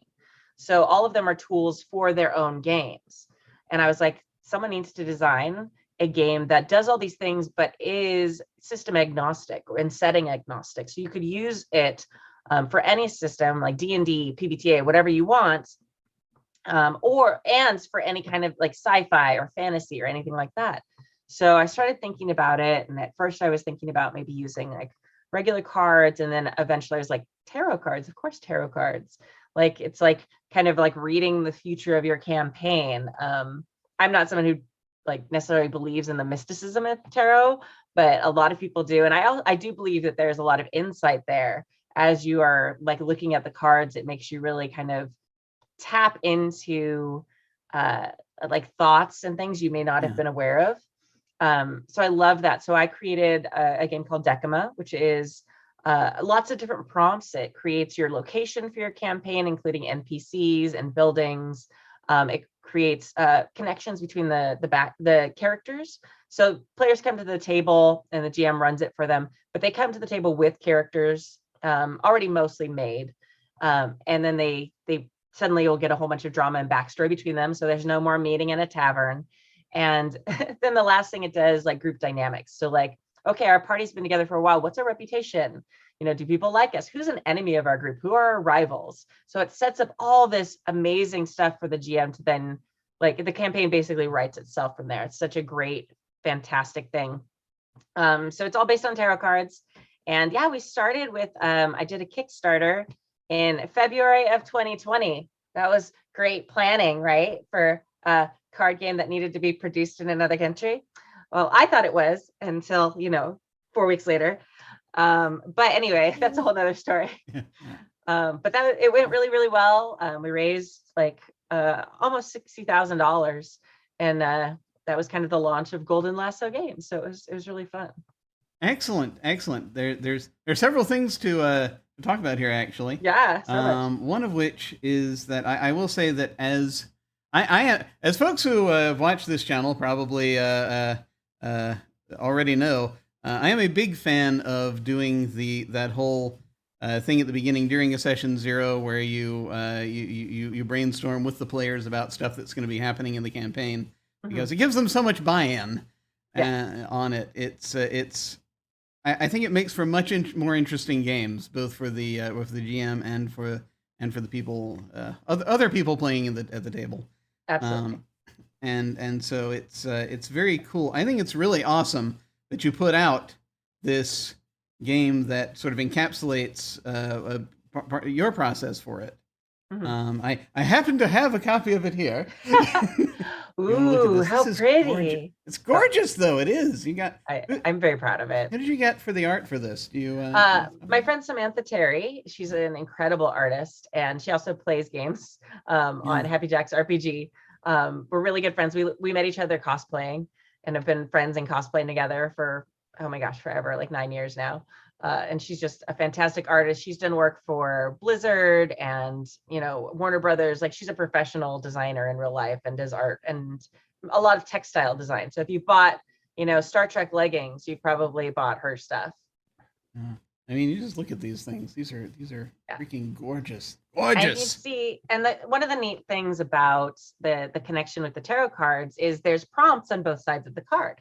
And if you know about tarot, when you are doing a reading, whether a card is upside down or is inverted or right side up, it means different things in the tarot reading. So all the prompts are actually kind of in ways connected to the meaning of the card and also connected to what it means when it's inverted or right side up. So, which was just, it made, honestly, like, I'm a teacher, so writing a million questions wasn't that big a deal. It's like my life. But having kind of that guide, it made it so much more interesting to actually write. And I think it's really cool how you've set these up. I actually, I used these cards for for our off-stream session 0 that we did for the mini campaign Top of the World that I did toward the beginning of this year, 2022. For those of you watching later, it was a paranormal spy campaign that I was doing, and it was great actually, because it was a very cool way to instantly connect all of the different characters, and actually make what they were doing matter all that much more because of what they did, especially in that genre. Everything you do affects everyone else. Yeah. So this game really helped to encapsulate that really well, and so thank you very much for making this. Thank you. This was quite good.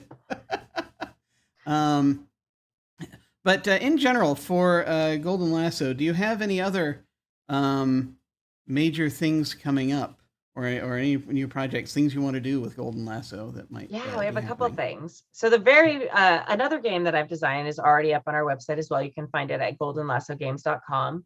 It's called Virgins and Vixens. It's a very rules light story game about breaking the tropes of women in lore and myth. So you've got like the tropes of like the damsel in distress or the evil hag. So it's got a set of tropes like that, and you start out the game very much in that trope. And then as you level up, kind of, you break out of that trope and you become more of an individualized character. So It's very rules light. It's like sort of PBTA inspired, but even lighter than PBTA. It's a very rules light system, and it's very fun. And it's great for kids. Actually, I've really enjoyed running it for kids because they start off as, oh, I'm gonna be Snow White, and then like they slowly like become like this awesome like individualized character who's and it's so much fun. I love it. I'm very proud of that system. I wrote it in a week for a game jam. And I think it was one of those things where it was like the time crunch and like getting it out in that sort of time just was like this beautiful like little masterpiece. So yeah, it's been very cool. And there's actually like a company in Spain who's picked it up and like produced a Spanish translation of it and things like that too. Oh, brilliant. Yeah, it's very fun. And I just have to say, it's really awesome hearing that you're also doing that to help subvert these tropes for children, because this is also when you want to, I would think you want to start introducing this kind of stuff to them. So that's brilliant, and also that means it's important. So which I mean, actually all manner of games are important, but just that's very it's very cool to know the very important thing about this one. So yeah, I highly recommend folks check this out. Where should folks go if they want to find your stuff? So go to goldenlassogames.com. You can find all our games there, including the ones that are up and coming. I have another game called Starscape that's in beta testing right now. And then I have one called Mains and Magic, which is another kids game that I'm designing. It's going to be very rules light. It's about unicorns. I'm basically designing the game that I would have wanted as a kid. So you start off as baby unicorns with like elemental powers, and you slowly get more powerful as you go looking for your adults. So that's going to be very cute. And actually the character sheets for that are also coloring pages. I'm very excited about the art for that one. They're super cute. Oh, that's I really just was like, what game do I want to make to play with my daughter? Okay, unicorns. That's it. Brilliant. Unicorns. Yeah. Brilliant. So goldenlassogames.com. Excellent. Go check it out. Thank you very much for stopping by. And I'm now going to throw things back over to my future self. Please take care, folks. We will see you all of a sudden. Yeah.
We have returned.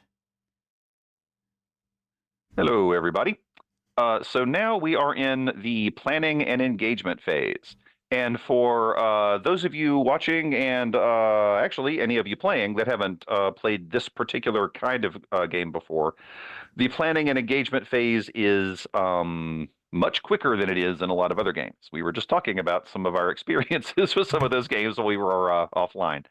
So the first thing I'm going to direct you to is if you scroll onto your character sheets underneath planning and load, you can see that there are 6 different approaches: assault, deception, stealth, occult, social, and transport. And all that means is this is your general approach to this particular score. It doesn't mean that you're necessarily tied to doing just that. It just means that's your focus. And the thing to decide on that is the detail involved with it. For example, if you were to choose assault, you would find a point of attack, meaning out of all of the things that you have already learned about it, you'd find a point of attack. If you need a little more information about what any of those mean, I feel like they're self-explanatory, but I've played this system a lot, so I kind of have it in my head. So if you have any questions about any of that, let me know. And I will point out that you're not you can discuss this in character, but we're not making specific plans. It's literally from what all of you know, and you may discuss it in or out of character. It doesn't matter. But from what all of you have found out, and what resources and things that you have at your disposal. Oh, and I will say right now, by now, Thistle, you do have the information about when the train's arriving and which part of the station it's going to be at. So you have been told, you and your fellow thugs have been told where to meet. So you got that information. And if you have any questions about what we've already been through or you need reminders of anything, let me know. So the plan is for all of us involved. We are choosing one of these options. Right. It is possible to have two different approaches, but I haven't had good experience with that, if I'm honest with you, because it involves two engagement roles and it's just kind of a thing. So I feel like with what you know and what's going on, you can still come up with an approach. But if not, we can jump to a couple of them. And keep in mind, of course, that elements of one can be part of the overall thing. Like what looks like an assault could be a distraction, that kind of thing. Yeah. I mean, the way I'm kind of imagining it is that this is a stealth mission and that like Thistle's going to be just going straight inside and the rest of us will be sneaking in sort of behind him. Yeah, you literally have an inside man. That's a good point. Okay. And he can maybe do distractions from the inside or help us, with the extraction, taking out a guard, whatever. But like, yeah, good point. Yeah. Okay. So, are you talking about inside the warehouse? Yeah, I kind of feel like, well, we have a few opportunities that I'm just going to list very briefly if you folks would be good with it. We can do something silly with the trains. We could try to take it at the train point. We could do it while it's being transported from the train to the warehouse. We can try to get it once it's in the warehouse. Those are the biggies. Then after that, we'd have to that's a good assessment. Put on costumes or something for the procession, but that would be like a separate thing. I think. Do any of those sound good, or do we want to do something else? I feel like train is too obvious, too public, and there's railjacks there who are like guarding the train that we don't want to mess with. Too heavily guarded. That would be an all-out fight, which, nah. That's a fair point. Railjacks are badasses. Yeah. So yeah, let's not.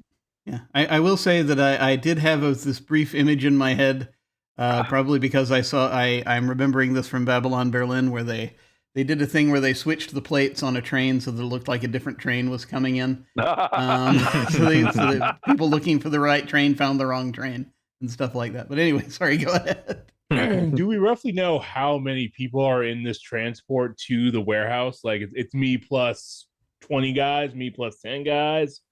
You're not sure, carriage, but right? You're basically going to be walking alongside a carriage. So what you've got, you don't know specifically how many, but you do know, you've got an idea. You see some of the same faces going out to check that bulletin board though in the pub, and so you know it is no fewer than 10, including you. Yeah, so it would be an all-out brawl in both locations, the train and the procession. Yeah. So, yeah, I mean, I think the warehouse is the option where at least if there's going to be 10 guards around it, they'll be more spread out and we can, avoid them or pick them off one by one.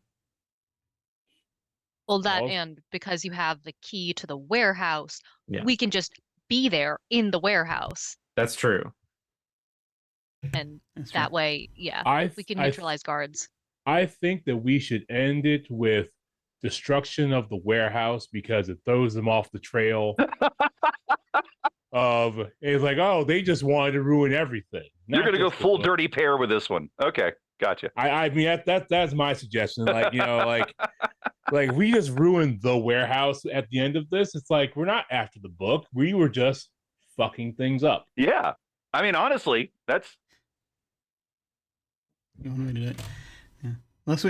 Yeah, the only other thing I can think of is if we wanted to put a decoy book in or something, but that's its own I thing. was also thinking decoy book, but Weaver would have no idea what a decoy book would look like. Oh. I She think could that's probably just- call someone. I don't think the church feel like- would much either, though. That's the fun part. Well, fair point. Yeah. I like Sharky. You just go to an antiquarian shop and get something that you can't read the pages on, and Right. I think this is getting too much into the details. We can just Agreed. we could flash back to Yeah. have a book if we wanted Yeah. to. Well, yeah, honestly, it sounds like that's a good point. It sounds like what you're doing is stealth and infiltrating the warehouse. That's really what it is.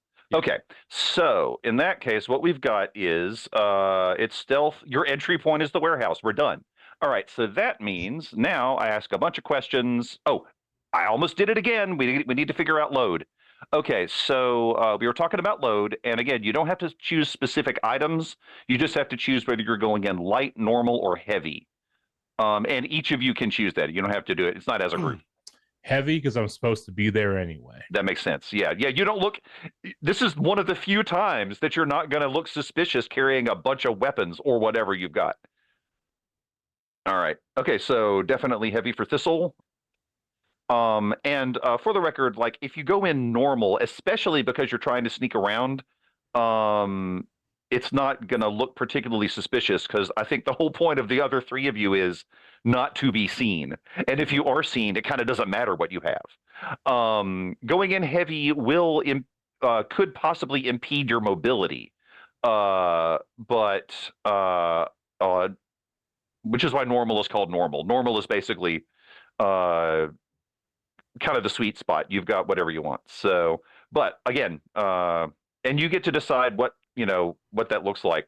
So while the others are deciding, and again, without any specifics, what does Thistle look like when he goes heavy? Like what's going on? Sure. So Thistle has like very large, like a very large breastplate.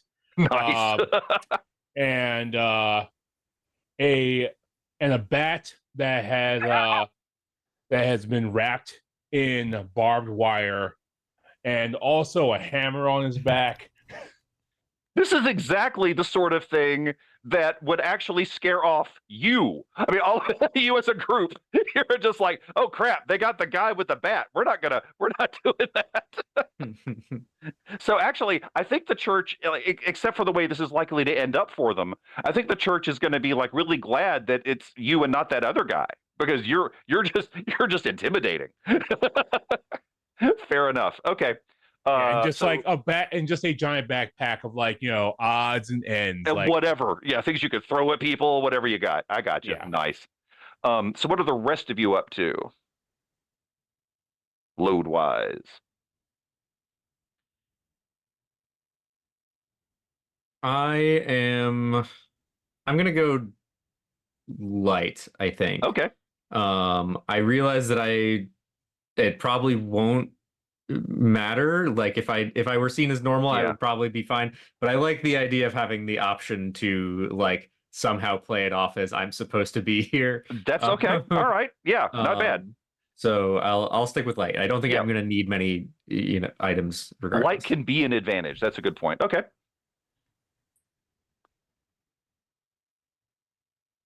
I feel like I should maybe go in normal in case I need to have stuff. Right. Yeah, you're kind of the stuff guy, aren't you? So that makes sense. Well, I'm not very good at sneaking. So also fair point. Yeah. The thing is, if I'm caught with a normal load, then it's going to look odd. But then again, that's probably going to happen no matter what. It's entirely possible. Yeah. Especially if I'm carrying a gadget of some kind. And you personally, if you get caught or you're going to want to have some of your stuff. So that makes sense. I'm with you on that. Okay. I think Weaver is going in normal. Okay. Looking at the list of things, I'm like, okay, I can see some of these things that she would definitely use and some of these things that she would definitely avoid. Right. So okay, normal works. And I'm not, with the exception of Thistle, because Thistle's the only obvious one, I'm not going to ask any of you how you're dressed yet, because that may become important later. And I don't want to lock you into anything. All Although we right. did establish that Weaver has like normal boots for this Yeah. and not high heels. Oh yeah, Weaver always. Yeah, all of you have access to clothes appropriate to what you're doing. So yeah, you've got shoes you can run in. So that's Yes. yeah, rather important. All right, so now that we have figured out the load, and if you want to, you can go ahead and mark the load on your character sheets if you haven't already. So that way you remember how many boxes you can fill in. And next, I'm gonna ask you a bunch of questions about the score itself. And the answers to these questions will either add a die, or well, they will either add a die that will do nothing, or they will subtract a die. So first off, FYI, you get one die on the engagement roll just to begin with, just for sheer luck. And then, unfortunately, the bonus die for operating in your turf does not apply to scores and only applies to gathering information. But the first question then is this operation particularly bold or daring? I don't think so. I mean, I think it's standard for us, right? That's a fair point. Yeah, probably is. Is this operation overly complex or contingent on many factors? I don't think so. If anyone disagrees with me, feel free, but this seems pretty straightforward. It almost was, and then I thought to stop talking. That is one of the reasons that the planning phase is like it is in this game, actually. So you never want the professor to plan your mission. Never. That is a fair point. Yeah, that is actually you are not wrong. Setting up a Rube Goldberg machine to steal a goldfish, which would be entertaining to watch at least. Does the plan's detail expose the vulnerability of the target or hit them where they're weakest? I don't think so. Yeah. No, it seems kind of standard. It also doesn't seem like you're hitting them in a place that they are prepared for, though. So again, I feel like that's neutral. Because they haven't taken particular preparations against what you're doing. They've just taken regular precautions. Like, yeah. In fact, I mean, I think that they're pretty prepared to defend the carriage, but I think they're probably expecting the warehouse to be safe. Actually, you know what? That's a good point. Actually, you know what? I take it back. I am going to give you a +1 die for that because they don't expect anyone to be able to find that warehouse. And you know where it is. So you're up to 2 dice on that. I'm glad you said that. All right. Sweet. So, I convinced the GM of something. You totally did. No, that was it. You're right. Can any of your friends or contacts provide aid or insight for this operation? That's already happened. Yeah, we did that. Yeah. So you're up to 3 dice. Are any enemies or rivals interfering in the operation? Not that you know of. So you don't get a minus die for that. You'd have to know about it. That's not true. I guess I could be sneaky and say, haha, yes. But in this case, I will tell you, no. None of your enemies or rivals are interfering in this operation. Are there any other elements that you want to consider? Let's see. This is not a lower tier target. This is definitely a higher tier target. Given that you are attacking this particular warehouse, though, the fact that it's higher tier doesn't remove any dice. So that part's okay. Again, that's neutral. If you had attacked the train or the caravan, on the other hand, that would have taken off a die because it was that would have been a much higher tier thing for you to have to deal with.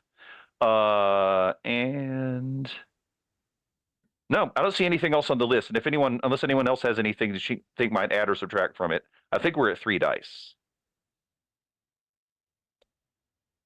So, if anyone would like to make the engagement roll, what you can do is you can call up the Shadows crew sheet, and you can actually scroll down to under hunting grounds and above clocks. Just hit the roll engagement button. Who wants to do the roll? It can be anyone. I will leave it to Got it. someone else. I struggled just to figure out how to roll like the one thing. I gotta say, I love the way that the character sheets are set up on Roll20, but the problem is, given the way that the dice rolls happen in this game, it's difficult to do every step cleanly. So you've just got a lot of things to click through. It is, yeah. And I haven't seen anyone. I haven't come up with a better option. So, but if anyone involved in making these character sheets is listening, though, they are awesome. All right, so I can make the roll. Okay, yeah, go ahead. So Speedy's doing the roll. 3 dice, right? Yeah, 3 dice. Risky standard. If it, I don't think it does. It's just a fortune roll, isn't it? Sorry, Yeah. It's just regular fortune roll. All right, so let's see. What do we get? Not great, but good enough. Not too bad. Okay, so what that means is you have started off. You got a 4. So a 4 is middling, which means yeah, not terrible by any means. What that means is you have started off. You're starting off at a risky position, is what it boils down to. And honestly, the good news is risky is literally the default. So okay, so what we're going to do is that means if you had rolled lower, there might have been some complications getting Thistle into the warehouse. But that's not the problem. Thistle, you, I'm just going to narrate this for you real quick because you don't really have anything to do other than walk by the carriage. Yep. You met the people at the right time. Right, I know exactly what would have happened. If you had rolled lower, the dude you knocked out was going to show up. But the good news is he didn't. So that means that you are successfully pretended to be that guy. You are walking along the carriage. You're doing the thing that you've been hired to do this legitimately in the past. So you do that. You get in. The guard captain points at a couple of guys and says, you two watch the door. You guys go over here. Thistle, you are not placed in the room with the box, but you are you're in the room where the guards wait in case there's a problem. Have I seen the box at any point? You have. You saw it get loaded into the carriage, and then you saw it go into. You actually followed it into the warehouse. So you're inside the warehouse, but then 2 actual people from the church, not the hirelings like you are, took the box, and it's big. It's the size of like a steamer trunk. All right, Ark of the Covenant situation. Great, yeah. Great. So you know what room it's in, and you're in the room basically next door to it. And they just tell you, be ready, and the guard captain actually sets up a shift rotation. So some of you are going to, like all of you are going to be here overnight, and the box is leaving in the morning. So what he's telling you is basically he's got a shift rotation. At some point, the idea is that you are going to be rotated to watch the door outside. But for right now, you're hanging out in here. Mm-hmm. So you got Thistle inside. Grift, you've got the key, which means that you are standing at the door.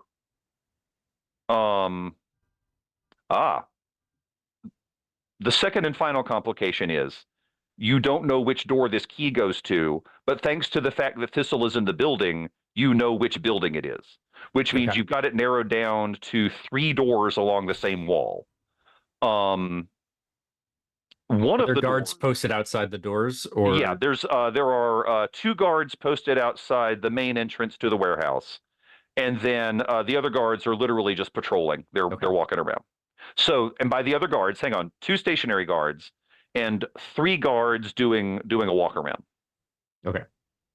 Which means that only one of the doors that you are watching has guards on it. The other 2 currently are not physically guarded. And that is the situation you find yourself in. ready to. Yeah. So what are you doing? Before I say what I'm doing, do Sharky and Weaver want to establish where they are? That is an excellent question. They don't have to, I guess, if they want to just Not your call when it's convenient. Yeah. Oh, we might. Yeah, let's just do it that way. I like that. Unless you want to be in a specific spot, I kind of like that. Weaver just turns up wherever she is actually needed. Yeah. I kind of like that. That sounds appropriate. That seems like her thing anyway. All right, that works. Yes. Out of the shadows. All right.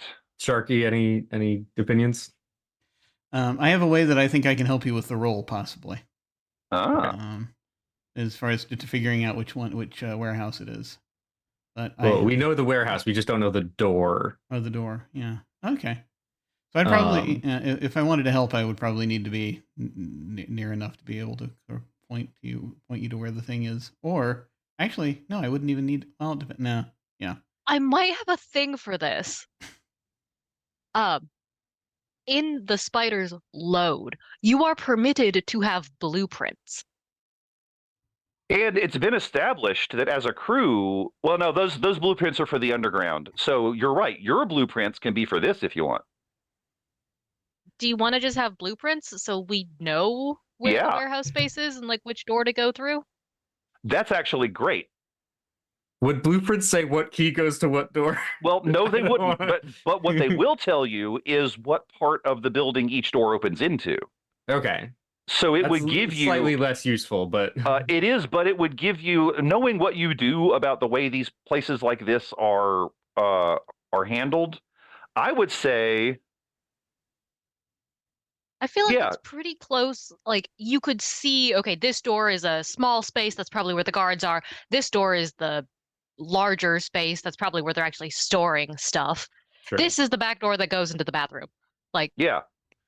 Oh, that would show up on the blueprints. You know that you got the key from a couple of people that looked like permanent church employees. And you got the sense from the way that they were carrying themselves that they were definitely on the stabbing people that the church doesn't like side of things. So looking at the blueprints, you can actually figure out exactly. It's not called a guard room on the blueprints, but it looks like a guard room. Mm-hmm. And that's the one that those two people would be most likely to need to get into and out of. Mm-hmm. So actually, go ahead and mark blueprints on your load, and that means that you don't have to guess which door it is. You just have to figure out how to get to it. Okay. I helped. Yeah, you did. Hey. That was great. So I think I am. I'm basically just going to be. I think I will start like on a nearby rooftop, and I'll just sort of watch the guards for a little while to get a sense of their rotation. And then when I feel like I have an opportunity, I will attempt to go towards the proper door. Yeah, and I'm not going to make you roll for that. It's very easy to figure out the pattern. That's you're a professional. That's not a thing.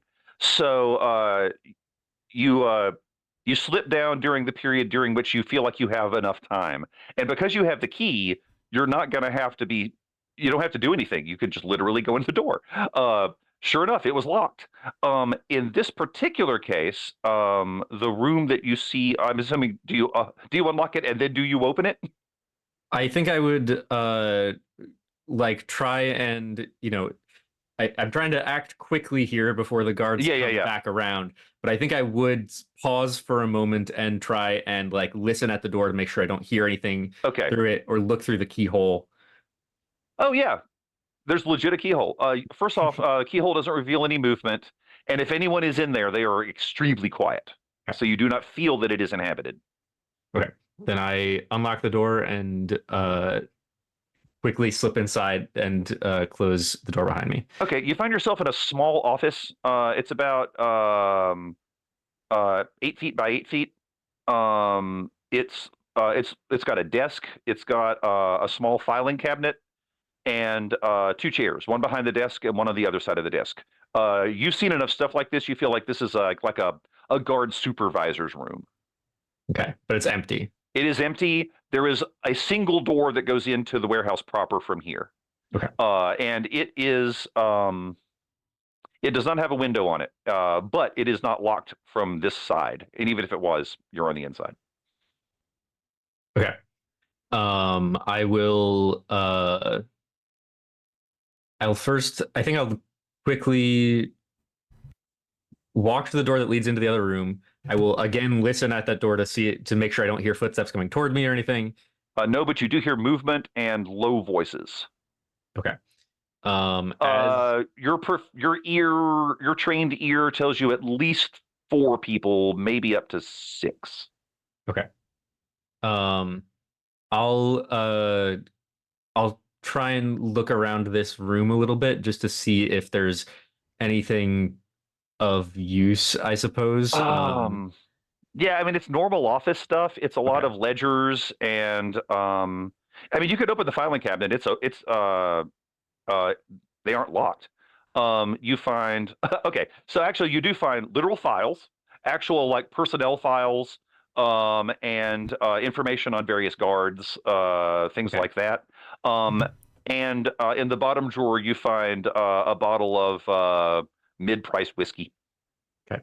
I pocket the whiskey. Good. And I take note of the guard stuff. Okay. I think I will take a moment to signal to anyone from our crew outside that this room is safe. Okay. And in that case, let's cut to the other 2 of you. Are you in a place? I'm assuming you're in a place that you can watch what Grift is doing. Oh, yeah, either that or I'm listening to him. Oh, either way works. That's a good point. Okay. I kind of like that idea. I whisper under my breath. Yes. This room is clear. That's perfect. And okay. Just sort of look at the dials. Yeah, that room just right on the side there is clear.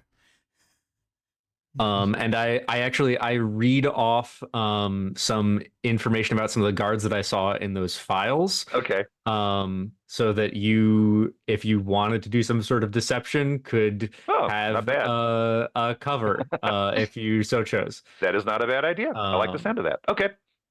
Yeah. You know, this thing where we each are listening to one ear on the stethoscope, basically. Oh, that's funny.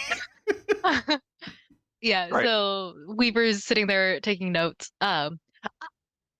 If this is permissible, one of the other items that she just has that doesn't count towards load is find cover identity. Yeah. So and that includes whatever you would need to convince someone. And fine means that it's better than usual.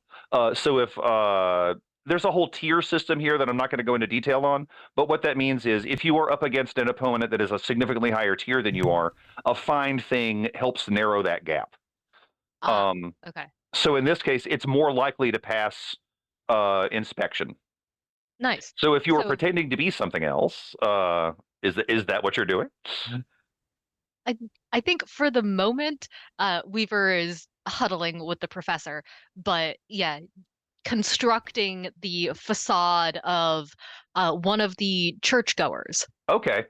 Well, and as part of that identity, you could have something that marks you as a member of the church. It could be as simple as a brooch, whatever. If you're talking about being like a member of the church, that's one thing. You could also, it's a fine cover identity. You could pretend to be a church official, but that just requires a different disguise.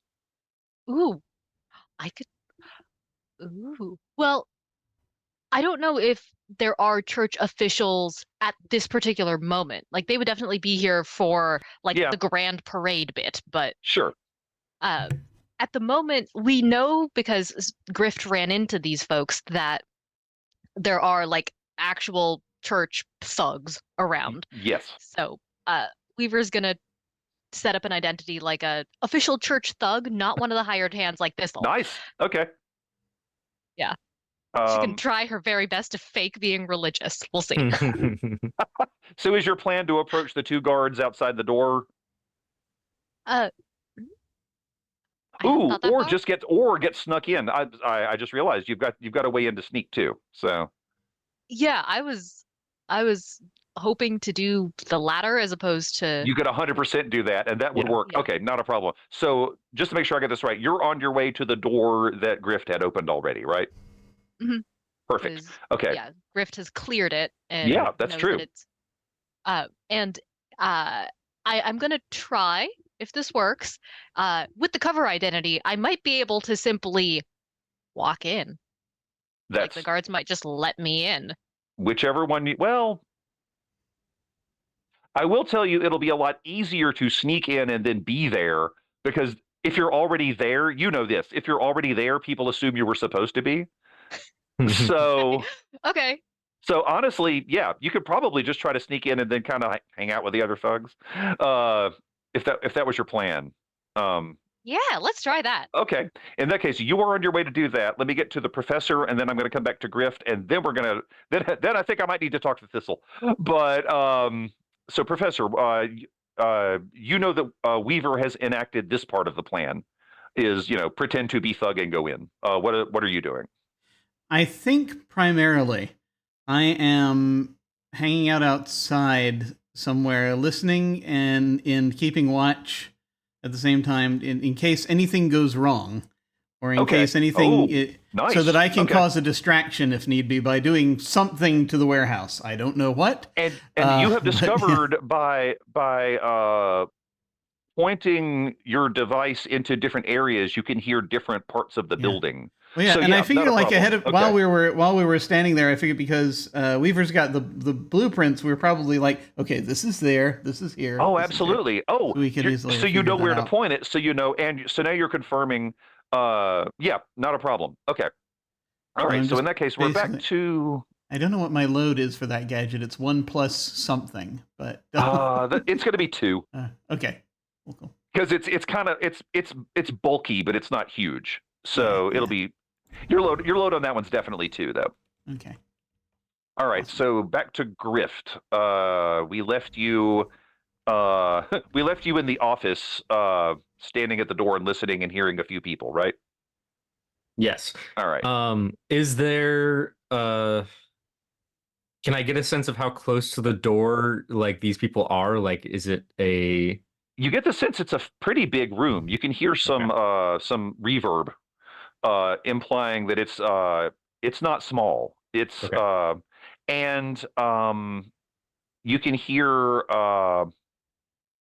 furniture moving around as the people are sitting on some chairs, or every now and then standing up. And then you don't hear anyone particularly close to the door. Okay. You feel like the closest person is still maybe 10 feet away from the door, and like kind of way off to the right. Okay. Then I will attempt to covertly open the door a crack and just like try get a view of the room. Okay.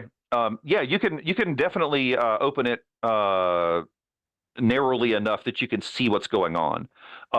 First off, the room that you're looking into is better lit than the one you're in, which helps a lot. The other thing is that this is definitely this is a room full of thugs. That's the bad news. The good news is one of them is Thistle. Okay. I clock where Thistle is. And I think do I have a clear path to get to Thistle? You do. It's probably a little there's some risks to that, but yeah, it's gonna be a roll, but you've got a path. Sure. I mean, I'm assuming you're trying to get to Thistle without being seen by the other thugs. Is that the goal? Yeah. That's, okay. In that case, yeah, point. That's definitely a roll. Yeah. Okay. Yeah. I'm gonna attempt a prowl. To just sidle up, basically next to Thistle. Okay. And we're sticking with risky standard on this because it's not. This isn't desperate by any means. Actually, before I attempt this, are there like rafters in this warehouse? Oh, definitely. It's there are high ceilings, and the room that they are in is part of the warehouse proper. Okay. So it's just a section that would have been storing stuff that they've blocked off to have guards be in. Okay. In that case, I would like to attempt to use my light climbing gear, which I am saying I have with me. You totally do. To scale up into the rafters and traverse those to be basically right on top of where Thistle is. Okay, in that case, you get a +1 die on that one because people almost never look up. Yeah. What's my position? Risky and standard. Okay. And actually, wait a minute. You know what? This is controlled. Okay. Yeah, holy crap. You don't get a lot of controlled rolls, but this is controlled because, again, you've got the right equipment for it, and the ceiling is high.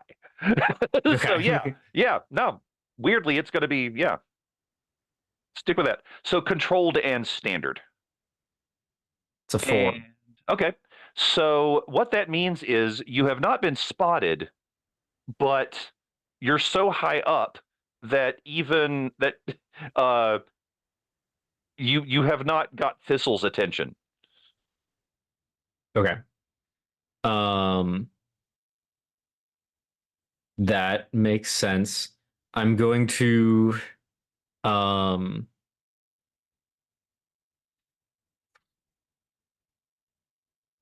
attempt to drop a like a coin in front of him, like Hitman.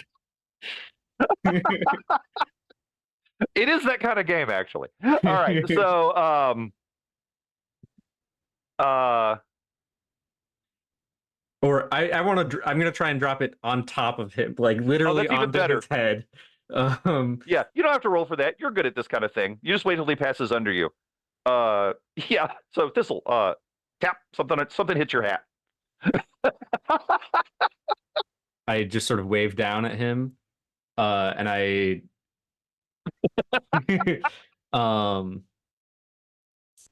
we obviously rehearsed this. Right. I indicate to him that or to ask him to point me in the direction of the book. My pointed elbow. Nice.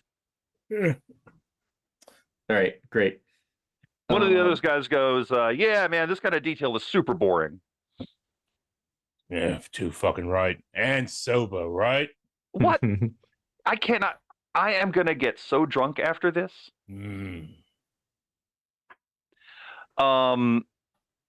I whisper so Jim can hear, sure. Sharky can hear. Room A2, just based on the blueprints that we have. Absolutely. Nice. All right, so Sharky, you have this information. Thistle, you have seen Grift in the rafters, and because it's a warehouse, the walls only go up so high, which means that now that you're in the rafters, you've got access to the whole thing. Sweet. Wow. Okay. So let's cut to Weaver real quick, because last we left you were sneaking in. Is that right? I am apparently sneaking in. So I know that Griff left the door unlocked. Yes. So I'm gonna attempt to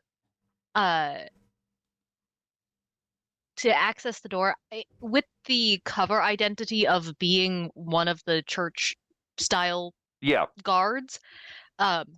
It's going to be walk up pretty confidently, not directly at the door, but as if I'm walking around the building in the same pattern as the guards. Oh, nice. Okay. And then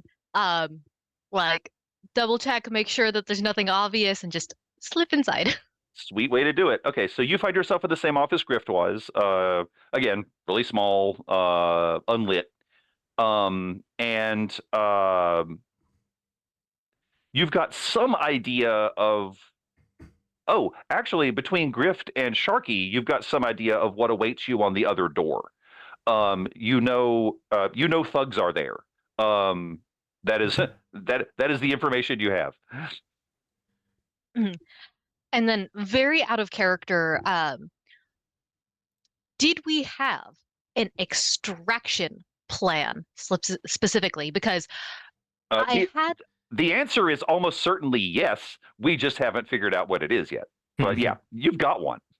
So my overall goal here was to try and get Weaver to either draw guards towards one area of the room or another by engaging them in conversation. Sure. And saying, "Oh, I just got off patrol. Bishop said you're up next, so head on out." Something like that. Okay. But if I want to I want to know if I need to draw guards away from the door, towards the door, away from the box. Like, where am I going? Hence what does Grift need to make this happen? Yeah, you guys could have planned that out for sure. At least had some idea. And also, you've even though Grift is fairly new to the team, you have worked together enough to have an idea of what's required. So yeah, I feel like you would have plugged in. Oh, never mind. Thistle's in the room. You can get the information from Thistle. Nice. Yeah, never mind. Once you're in the room, you've got someone that saw where Grift went, and that'll tell you what you need to know. Okay. Yeah. So yeah, you're in there, and then Thistle, the guy beside you that was complaining about having to be sober, sees Weaver come in, and is like, "Oh, good, more people. I hope this isn't gonna affect our cut." Yeah. Weaver kind of strides up to them and says, kind of looks them up and down, completely ignoring the fact that it's Thistle, and just like, "You the hired hands? The Bishop wants you outside, just more people around the building." Yes, Your Eminence. And dude heads out. Nice. So now there's one less guard in here.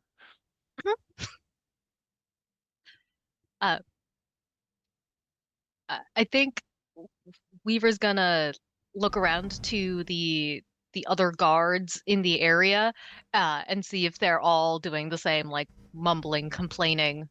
Oh, yeah, different variations of the same thing, exactly. Okay. I have an idea, and it might be really terrible. In the spider's load, I am permitted to have a fine bottle of whiskey. Ouch. And all of the guards are sober. You know what? That does not require a roll. That requires ticking off a box on your character sheet. Yep. Okay. I am permitted 3 more things. Nice. I'm now at 2 load. Okay. So, yeah, Weaver's gonna go in there and just like look around, and just like, "When's the last time you had a drink?" Way too long, ma'am. Okay. Don't tell the Bishop. Look what I got. And just like pulls out, and it's like Blue Label or something. Yeah, it's real good. And just like cocks an eyebrow, like, "Come on, it's not like looks around. How many hours you been bored? Like, come on." And damn, you church types ain't so bad. Yeah, the remainder move off to a discreet corner to enjoy the whiskey. So, Thistle, what does that mean for you? Well, Thistle grumbles. Thistle can actually. I know. I can't wait to hear the answer, no matter which one it is. These lucky fucking bastards. That kind of sauce is lost on them.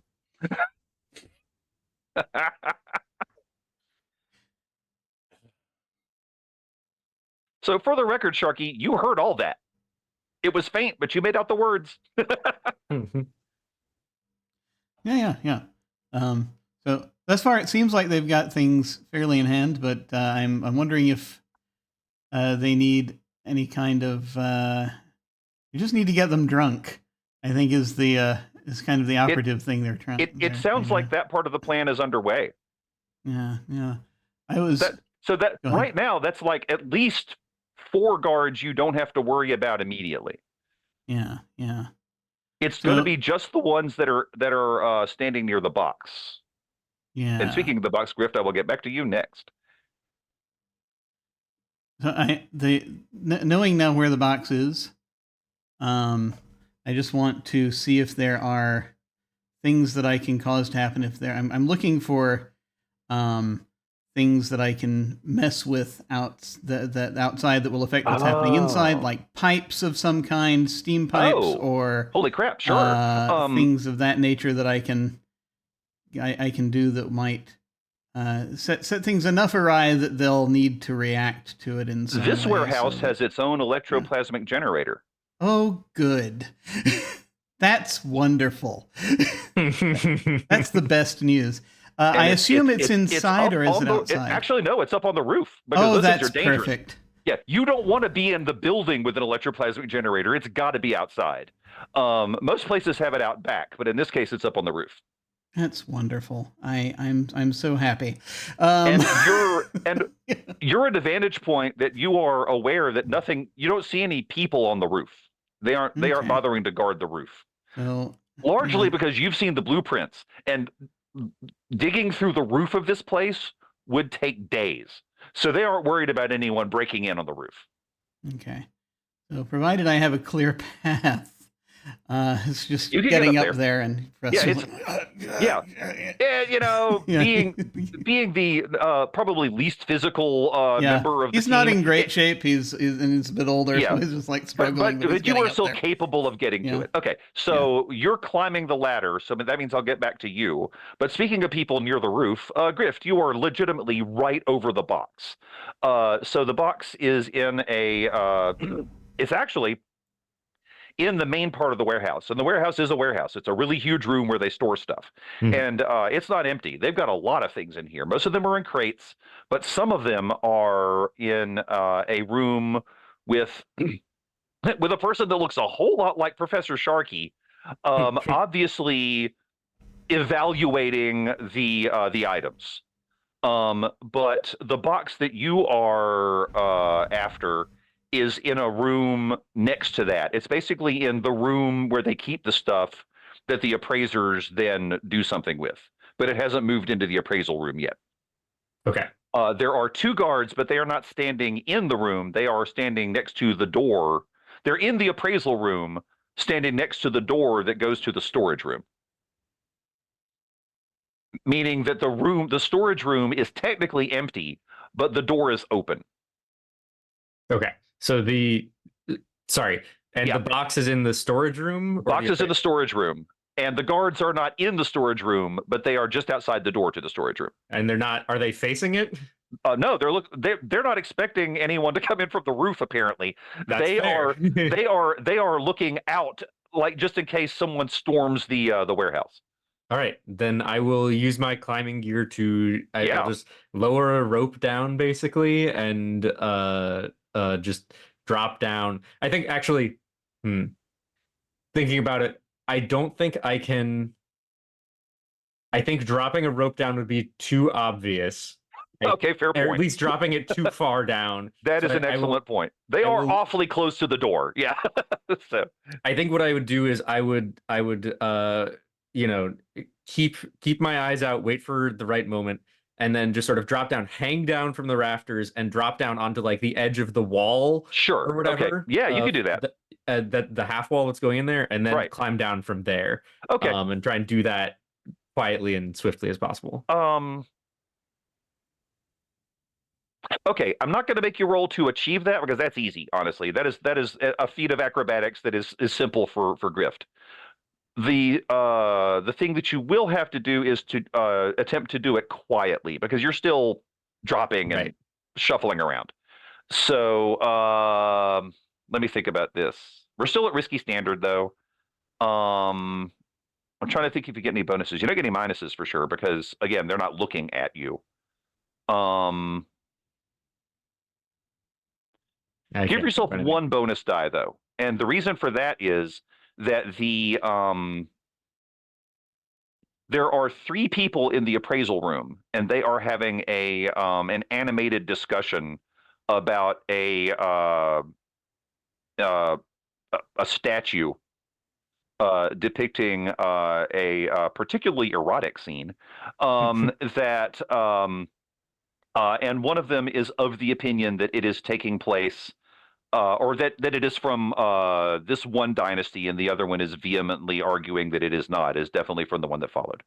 So Great. Yeah. So that means that the guards are having to deal with this, and you got a 6 anyway. All right, so so you have dropped in, and you are on the floor silently, standing next to, like I said, it's the size of a, like the kind of chest you'd find at the foot of a bed, one of those. All right.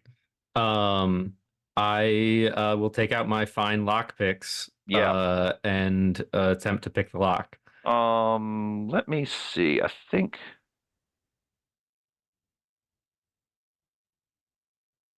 Let me look at the situation on that.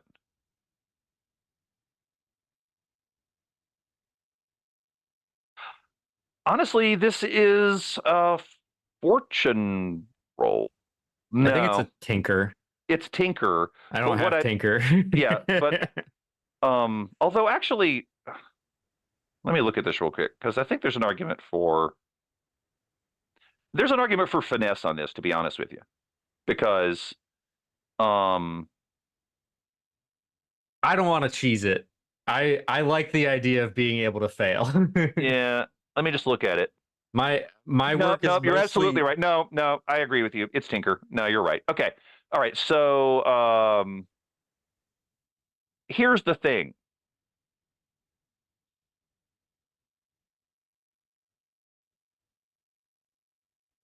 It's a matter of time, because these lockpicks are quite good. Mm-hmm. And the lock isn't anything special, but it is high grade. So unless you I think my main concern is like I'm like, maybe I could get it eventually with enough time. That's it. That's exactly it. But these people are only going to have an argument for so long, and at some point someone's going to come in this room and want to look at this thing. That's exactly it. Yeah. So it's a matter of time. Yeah.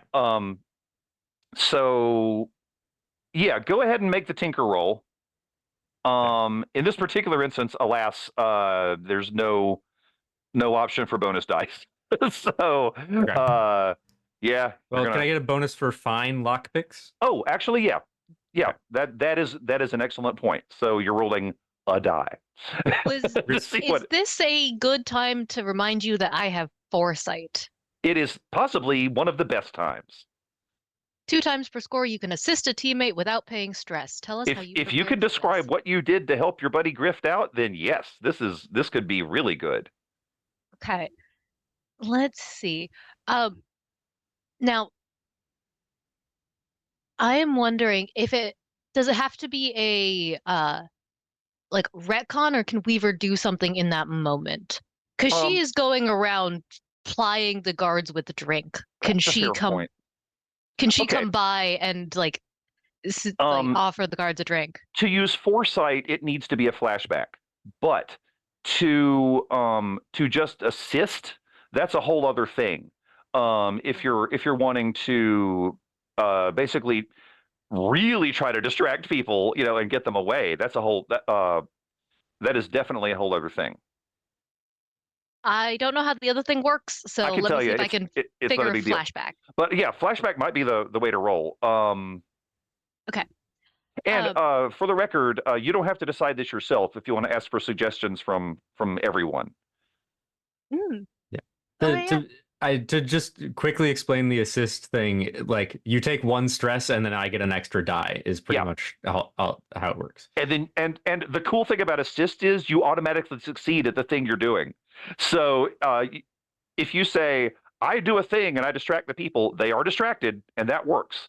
And of course the chance is that maybe that die that you provided still only gives it can still roll a 1, right? But and you can share in the consequences of my failures. Also that, yes. Yeah. Yeah, that's true. If Grift picks up stress from that, it spreads around. Okay. I want to see if I can use the foresight specifically because I'm Sure. learning how the character Right. mechanics work. So for like a preparatory flashback thing, I'm wondering because we had this whole conversation about the lockpicks. Yeah. So I think we did that out of character, but it would have been in character, yeah. So that's So I'm wondering if we can, like retcon that to be in character when Weaver was asking Grift about the lockpicks, specifically because Weaver's not so great at that herself, but she knows that Connie used to be great at it and maybe hasn't seen Grift at work. So just fair point. Seeing how good he is, does he have the right tools? Can the professor help soup up any of his gadgets before going in? Like, yeah, honestly, just doing it's essentially sort of it sounds like a combination of research and also just we know a lock is going to have to be picked. Let's give you everything you need. I kind of like that. Like a practice lock that's see-through that you can. Right. And I mean, we said Sharky had an idea of the kind of box they would be transporting this in. Yeah, that's a good point. And you do. So you've got an idea of the range of locks that would be involved. Yeah. Okay. And you're an engineer. You've got some ideas. Yeah, that makes sense. All right. So are we looking at a bonus die for the find lock picks and then a bonus die for the assist? Is that where we're going with that? Think so. Or not the assist, sorry, the flashback. Yeah. What's the position and effect? Still risky standard though. Okay. 2 bonus dice. And nobody takes stress for the foresight, right? Is that how that works? Yeah, normally that would cost you some stress. And you got a 6. Holy crap. Okay. Great. So and actually you rolled 1 too few dice. You should have rolled 3. No, because I have 0. It was a 0. I'm sorry. I forgot. No, Brian, 0 plus 2 is still 2. All right. So, dang, though, you are on fire with the 6s. All right. So you describe what that looks like. What's going on? I think that I like peer into the lock and like try and get an understanding of its mechanisms a little bit, and then just like delicately use the lock picks to turn the tumblers, and I think there's part of me that somehow just sort of senses the nice artifact within, and is like drawn towards it. I like it. Inspired in some way. And I delicately open the lid of the box to see what treasure lies inside. Okay. First off, when you open the box, there is a rush of air into it as if it was sort of pressurized. Whoa. And as that rush of air goes, as that rush of air moves in, you think you hear Connie's voice say, "Good job." Nice. And what you see inside the box is, in fact, that padding that we were talking about. It is the substance feels like really, really tightly packed wool. And it is packed around, unsurprisingly, a book. All right. I gingerly remove the book from the case and just like quickly like.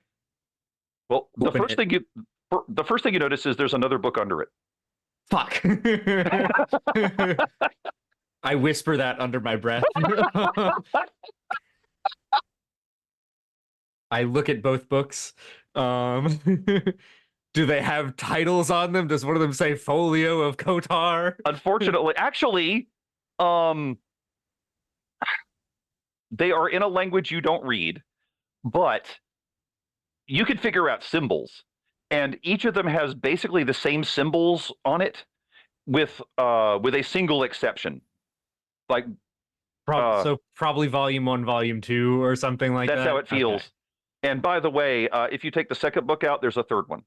Fuck.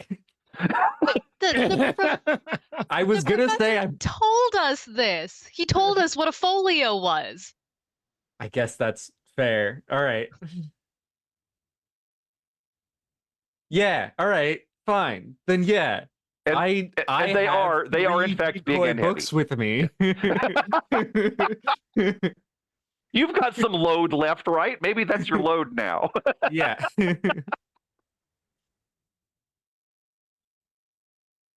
Can I have that? Honestly, if you've got, load is literally what you're carrying, and each of those books is going to be 1 square each. If you've got it, you could. I don't have 3 squares of load left. Okay. So if it takes 3 squares, I can't do that. Yeah, you can't call it load. You could call it heavy ass books that are slowing you down. Sure. I guess that's fair, right? Like I came in here with a certain amount. No, Yeah. wait. Well, no, I can't come in here with 3 heavy books. No, you did not. But yeah, all right.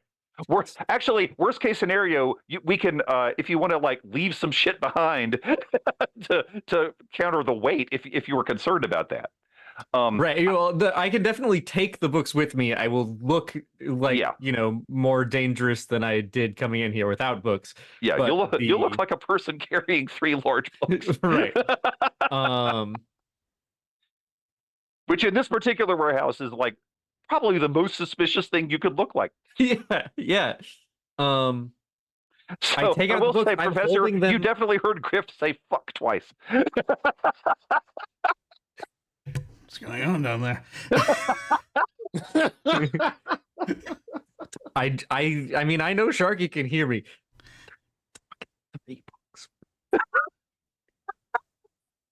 It's just sort of to nobody will say, yes, it's a folio. No. Yeah, no one else can hear Sharky, but I love the yes. I grab the books out and I close the chest. Okay. At this point, I don't know where to go. But I have to ask, do you relock the chest? I don't have the key to relock the chest. Lockpicks don't work both ways. Or they do, I don't know. It would be more difficult. Is it a padlock? So, yeah. Or Yeah, no, it's not. Oh, actually, no, it's an internal lock. No, never mind. Fair enough. Yeah. All right, so in that case, yeah, you leave it unlocked. Okay, so while you are figuring out how to get out of here with the books, let's go back to the professor real quick. You are on the roof. All right, so. Oh, I guess I whispered. I read 3 goddamn books. I've got the books. I need to get out of there. Okay, I have a plan, a terrible plan, as to way to sort of help. Oh God, I'm gonna mess with the lights. Okay, fair enough. And if I can, you definitely electroplasmic lights. So yeah, here's what are you trying to do? That's the question. Here's my thought. So this may be a 2-part thing, so we'll see. All right. Part 1 is to draw away people that might be nearby and see what Grift is doing. I'm not going to flicker the lights exactly. Not ones for the distraction. Sure. For the distraction, I am going to make some of the lights wail a little bit, or perhaps even speak, if we can do that with electroplasmic energy. You can do that. Sure. That's one. Okay. And then, if I can, to try to help Grift, once I know where people are and where they're going, I'm going to try to sort of do little flashing lights along the path to help. Interesting. And you're right. Those are 2 separate roles. Yeah. Okay. So normally that kind of thing could be wrapped into one, but no, those are 2 definitely different actions. All right. So I may only be able to do one of those. So you can do one at a time. is really what it is. But yeah, Yes, you can the do distraction's probably going to be the first one, and then yeah, that sounds about right. Yeah. Okay, so obviously both of those are still a tinker roll though, because you're just trying to mess with some equipment. Yes. And so I'm going to then select as load find tinkering tools. that'll give you a bonus die. Excellent. And so you're starting off with, is your tinker 2? Am I remembering that right? Yep. Okay. It is. So you got 2 plus the bonus die for that. Wow. Plus the bonus die for that.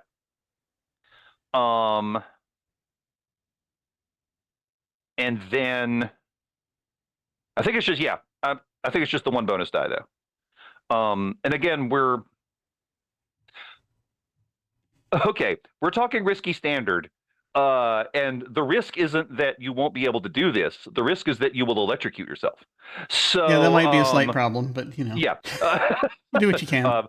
Yeah. So you might actually come out of oddly enough, the professor might be the first one to suffer harm in this job, but we'll see how it goes. This will be great. Yeah. I love this for me. Okay. And something I haven't pointed out, and I forgot to, we haven't really had any major consequences yet, but there is a thing called a resist roll.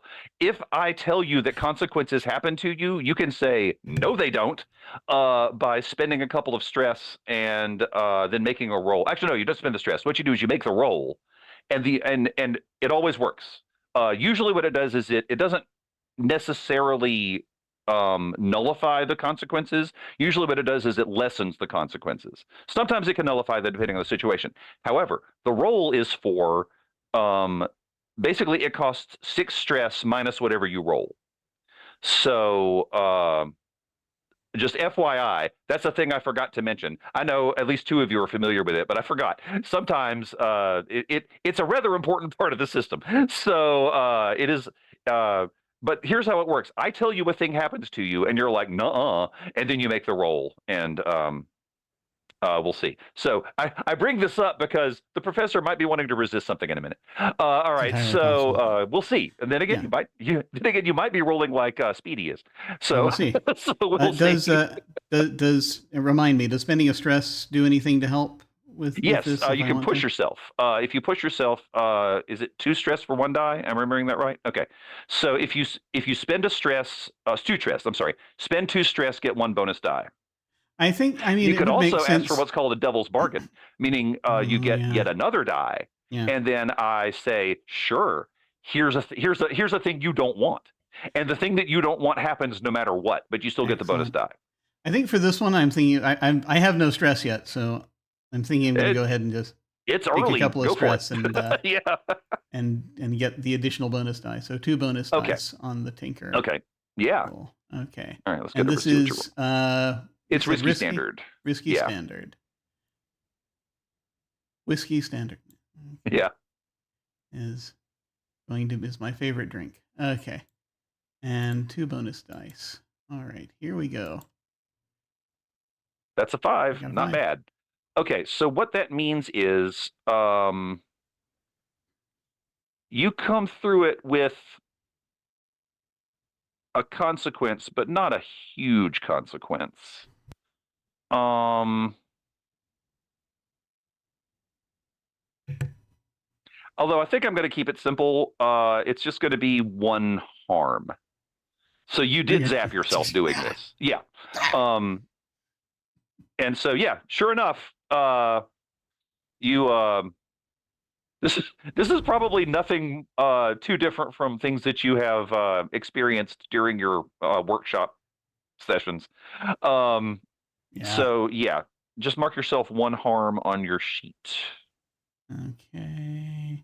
Actually, just looking, there's a place to type things, and so I'm trying to figure out how that works. But yeah, the harm, I have to admit, the harm part of this sheet's not particularly clear. I think you just check it. It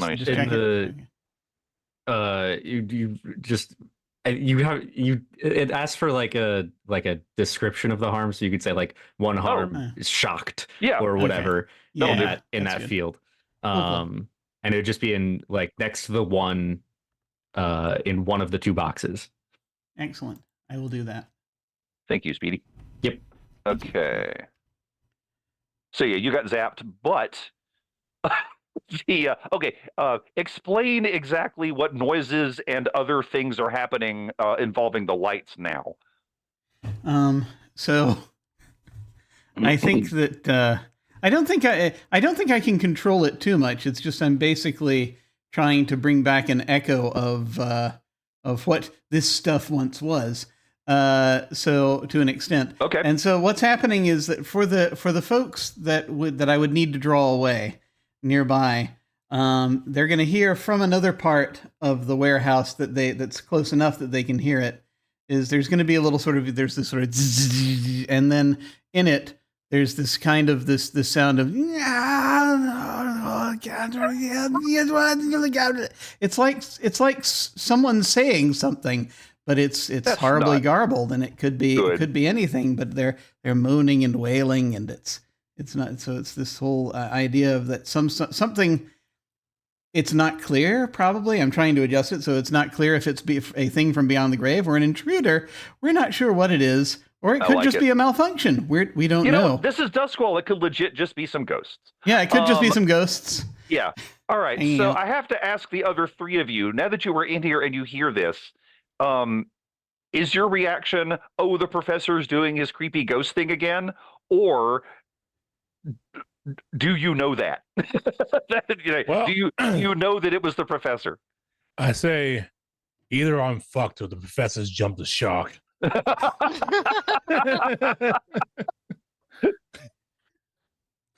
Fair enough. Okay. I'm just sort of shaking my head. Probably both. The professor was demonstrating his stethoscope machine, and That's he true. told me he was manipulating ghost fields. Okay. So I think I have enough background to go, that's far too convenient to be natural. It's probably the professor. Okay. Griff, do you have basically the same idea? Yeah, I think so. Okay. In that case, my question is, what are the three of you doing? And keep in mind, you could have coordinated this in the past, or just have an idea of how everyone works. Well, I conveniently go to check on the books. Because what the hell's that? Right. Okay. Gotcha. Yep. Oh, what? And the other guards in the room are not. They didn't notice. They were already hearing voices. So that means let's go to Weaver next. So out of character, I want to clarify, because Weaver would know this, is Grift heading for the door through which they came in? That's an excellent question. I have not decided. I think that they're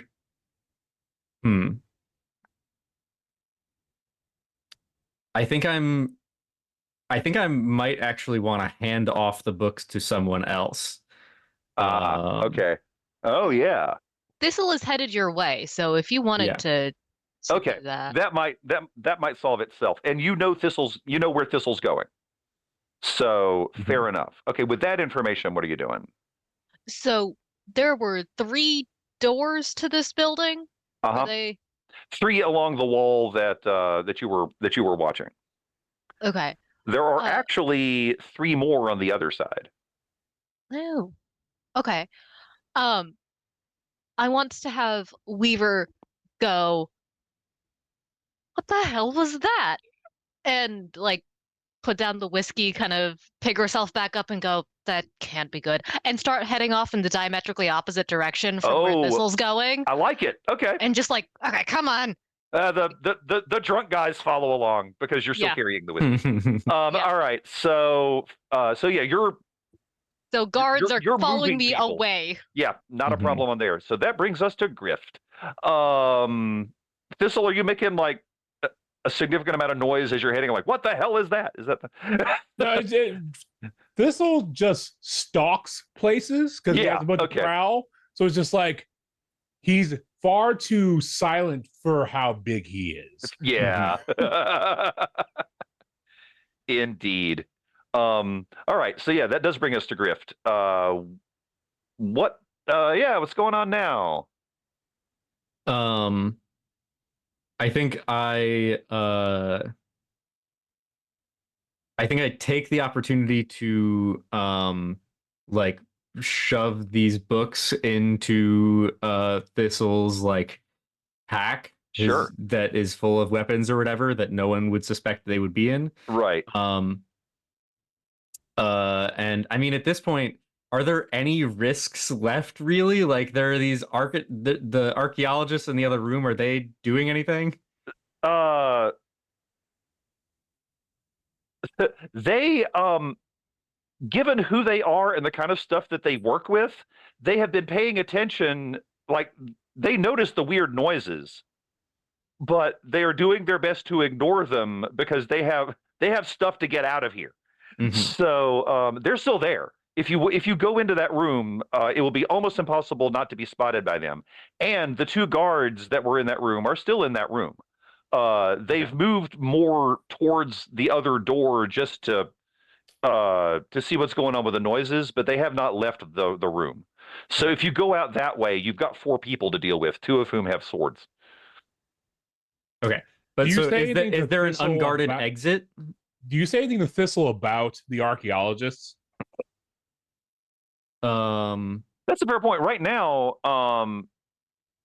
you and Thistle are effectively alone in the room. If you speak in low tones, they won't hear you. Yeah, I'll say there's a couple of old thoughts arguing in the other room. Get in the ceiling. I'll take care of it. Oh dear. I don't know that we need to hurt them. They haven't noticed anything. I won't hurt them unless they make me hurt them. I'll just get in the ceiling. I was gonna give you the books. I've got the books now. Let's just get going. If you start fighting people, they're gonna. You could just walk out of here with the books and no one would suspect unless they make it a fight. Give me the books back. I love this. It'll be a fight unless they make it a fight. I'm gonna say, hey, old geezers, come with me because there's a problem. And then you walk out the door. All right. If you're not going to start threatening them or anything. No, I'm legitimately here as some kind of guard, even though I'm not getting paid. But I'm getting paid, but it's a secondary pay. Anyway, let's go. All right. I will. I give him the books. I'm just going to like hide in the corner, basically. Okay. And find a sort of shadowy corner to hide myself. You can do that. Yeah, there's a lot of spaces in here to do that because it's still got a fair number of other boxes and stuff in here, so you could hide in a corner. Okay. Yeah. So what is your goal now, Thistle? I burst in and say, "Come on, we gotta secure the area. Get out of here."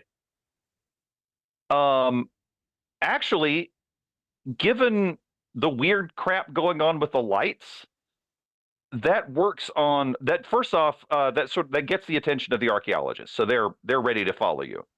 And then the guards, on the other hand, hang on.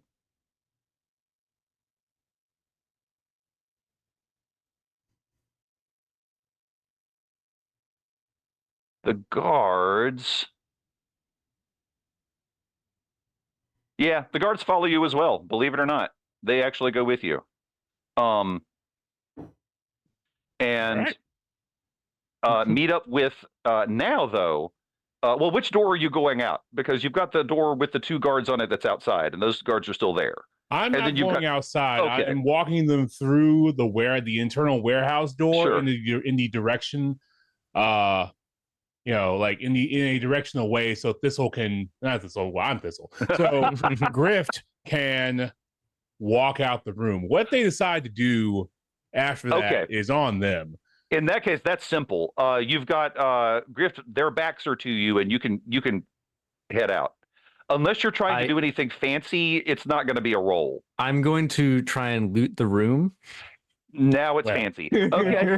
I can't save him from his own inclinations. You tried. You did your best. It just means that it's going to throw the timing off a little bit, which is going to be a prowl roll. That's all it is. So yeah, do a risky standard prowl roll. No bonuses on this for definitely. So just a regular old prowl roll, and let's see how it goes. Ooh. Fuck. Oh Yes. well. Finally, All right. Consequences. Oh no. Okay, now I will tell you what the consequences are, and you can try to resist if you wish. Okay. So here's what happens. And I'm gonna describe it from Thistle's point of view. So Thistle, you're like, yeah, let's get out of here. Something weird's happening. So the archaeologists are there, and then the 2 guards that were guarding the storage room are coming with you. And one of them turns around at exactly the wrong moment and says, "Hey!" And points at Grift. I shift into the ghost field to make myself appear like I am a ghost and try to mimic the noises of the lights flickering. Okay. So they think that I am just a ghost. So is it normally 2 stress to do that? Yes. So my ghost availability, I take 2 stress when I shift into the ghost field. Okay. Become shadowing and insubstantial for just a few moments. I can take extra stress if I want to make it last longer. And if you want to float, right? Yeah. I mean, I'm not going to tell you. Yeah, I'm not going to tell you how to play your character, but it'd sell it more. I'm gonna float. I'll float. Okay. And here's the thing about this particular setting. People freak out when they see ghosts. It is a thing that they cannot help. It's literally, you have to make a roll, unless you're some kind of special, like a whisper. You have to make a roll to not freak out when you see a ghost, which means, here's what happens. Thistle, you know that this is Grift. You do not freak out. The 2 guards freak out. The archaeologists move closer as if to try to study you. Fucking nerds. That's when I grab these fucking nerds. Like, nope. You just This is truly academic behavior. Oh, that's weird. Wait, come back here. I need to write this down. That's exactly what's happening. Nope, no, you're storm chasing bullshit today. All right, let's motivate them. Okay. Hang on, Professor. I will get right back to you because I know you're doing something, but I need to find out what Weaver's doing. So, Weaver, you have observed all of this, including your friend becoming a ghost. All right. Well, although I think you knew he could do that, but I think I know that he can do that. Yeah. So Weaver does not freak out. But I think she's got like some random side door open. Okay. And she and some of the other guards were like just heading outside. And if she sees Grift as a ghost, she'll very theatrically go, "Oh, there was a ghost in here. Just give it a moment; it'll go away." And that's how ghosts work. I thought we sprayed for those. But I've got to tell the bishop there should not be ghosts in here. And she's like, "Okay." You would not believe the paperwork. Yeah, I am not looking forward to getting those signatures, let me tell you. All right, just hey, look around. Would you make sure there's no other ghosts? I'd hate for this to be an infestation. And she's like looking out the door and like ushering some of the other guards out the door, like, look around, make sure that there's no other ghosts. And when they hear ghosts, they are all too willing to leave the building. Sure, they're gonna go look for ghosts. So they're out of here. Out. All right, fair enough. Let's get back to the professor. And what are you doing right now? If I can figure out where everybody is.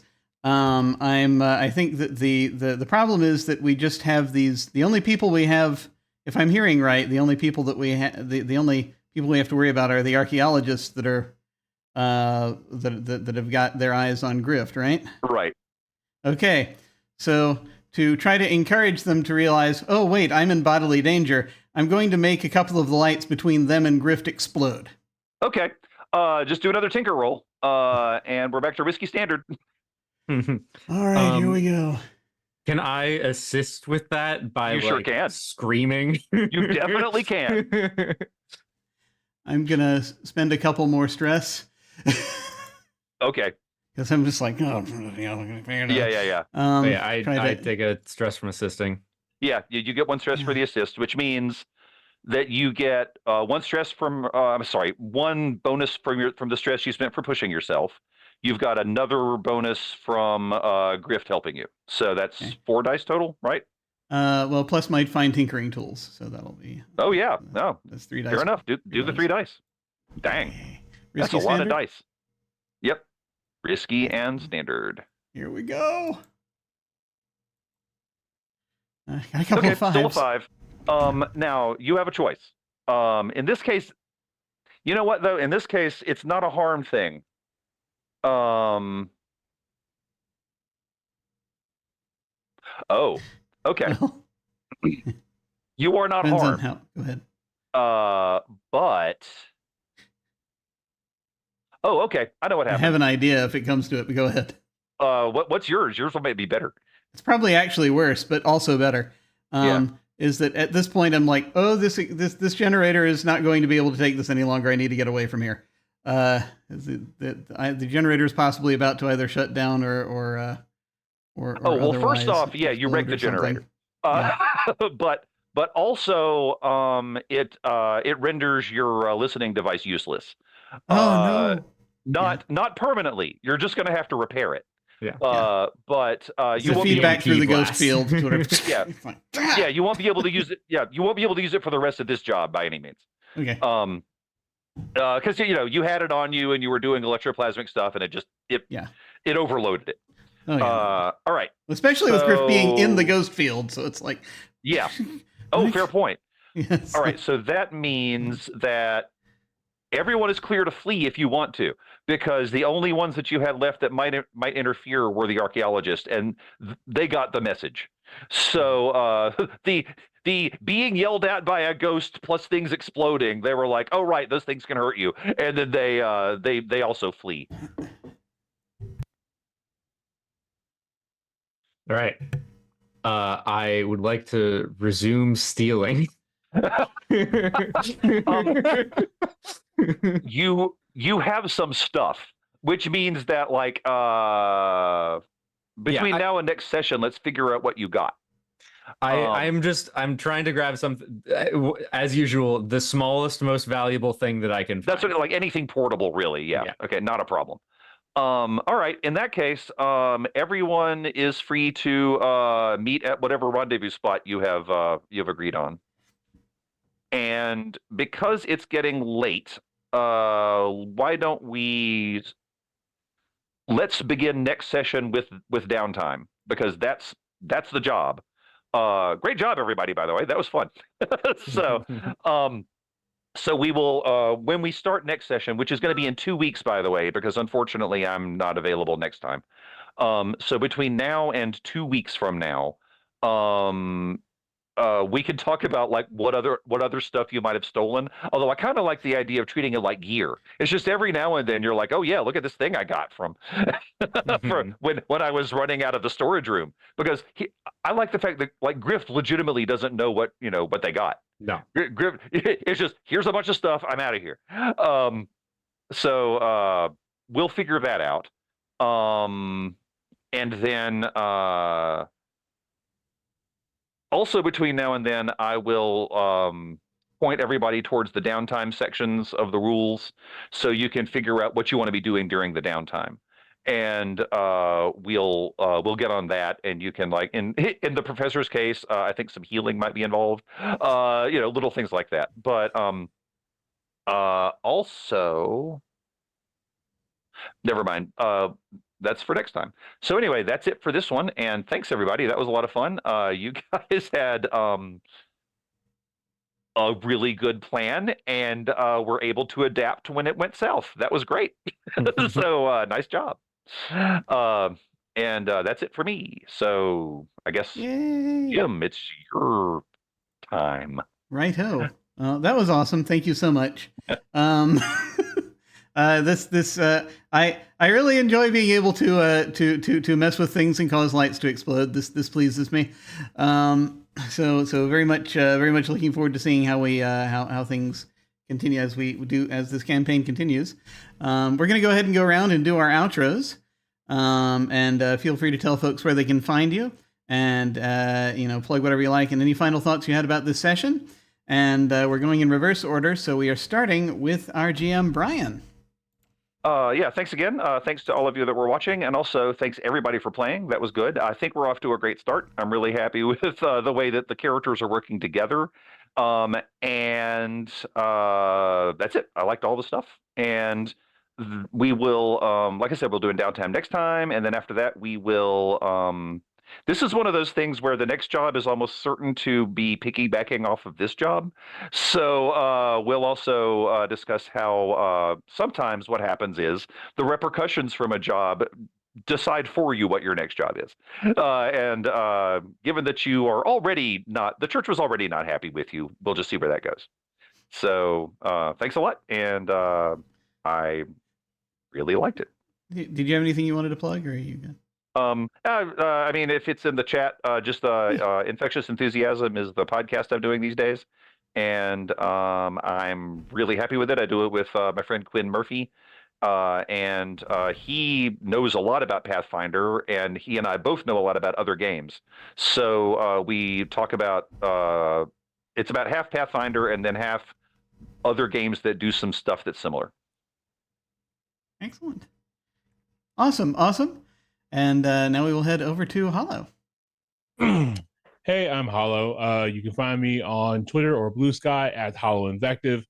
Also, you can find me here on Channel Other Doc on Sundays, playing Alas for the Awful Sea, which has been transformed into Alas for the Angry Void, which is a space horror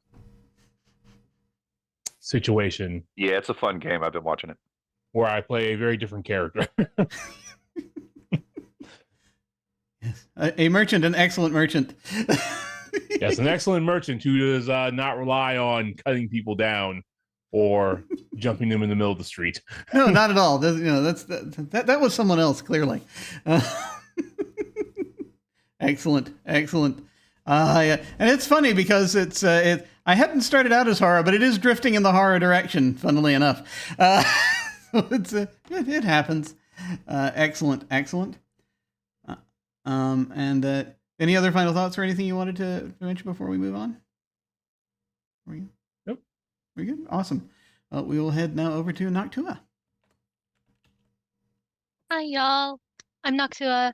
You can find me on Blue Sky at Noctua Magna. This is the only stream I'm in at the moment. I'm in one of the game that's not currently being streamed, but may have VODs up later, where we're play testing Hearts of Camelot, which is a Hearts of Wulin spinoff with Madeline Colley. That's been lots of fun. So yeah, that's all I got. Excellent. And I've played I've played some stuff over for Mads' YouTube and such as well, and it's always fun, always a fun time. And finally, we'll head over to Speedy. Hello, I am Speedy. You can find me online as Not So Speedruns on Twitter and on other social media, I guess, that I don't use very much. I don't really have anything else to plug. This is the only stream that I'm on right now.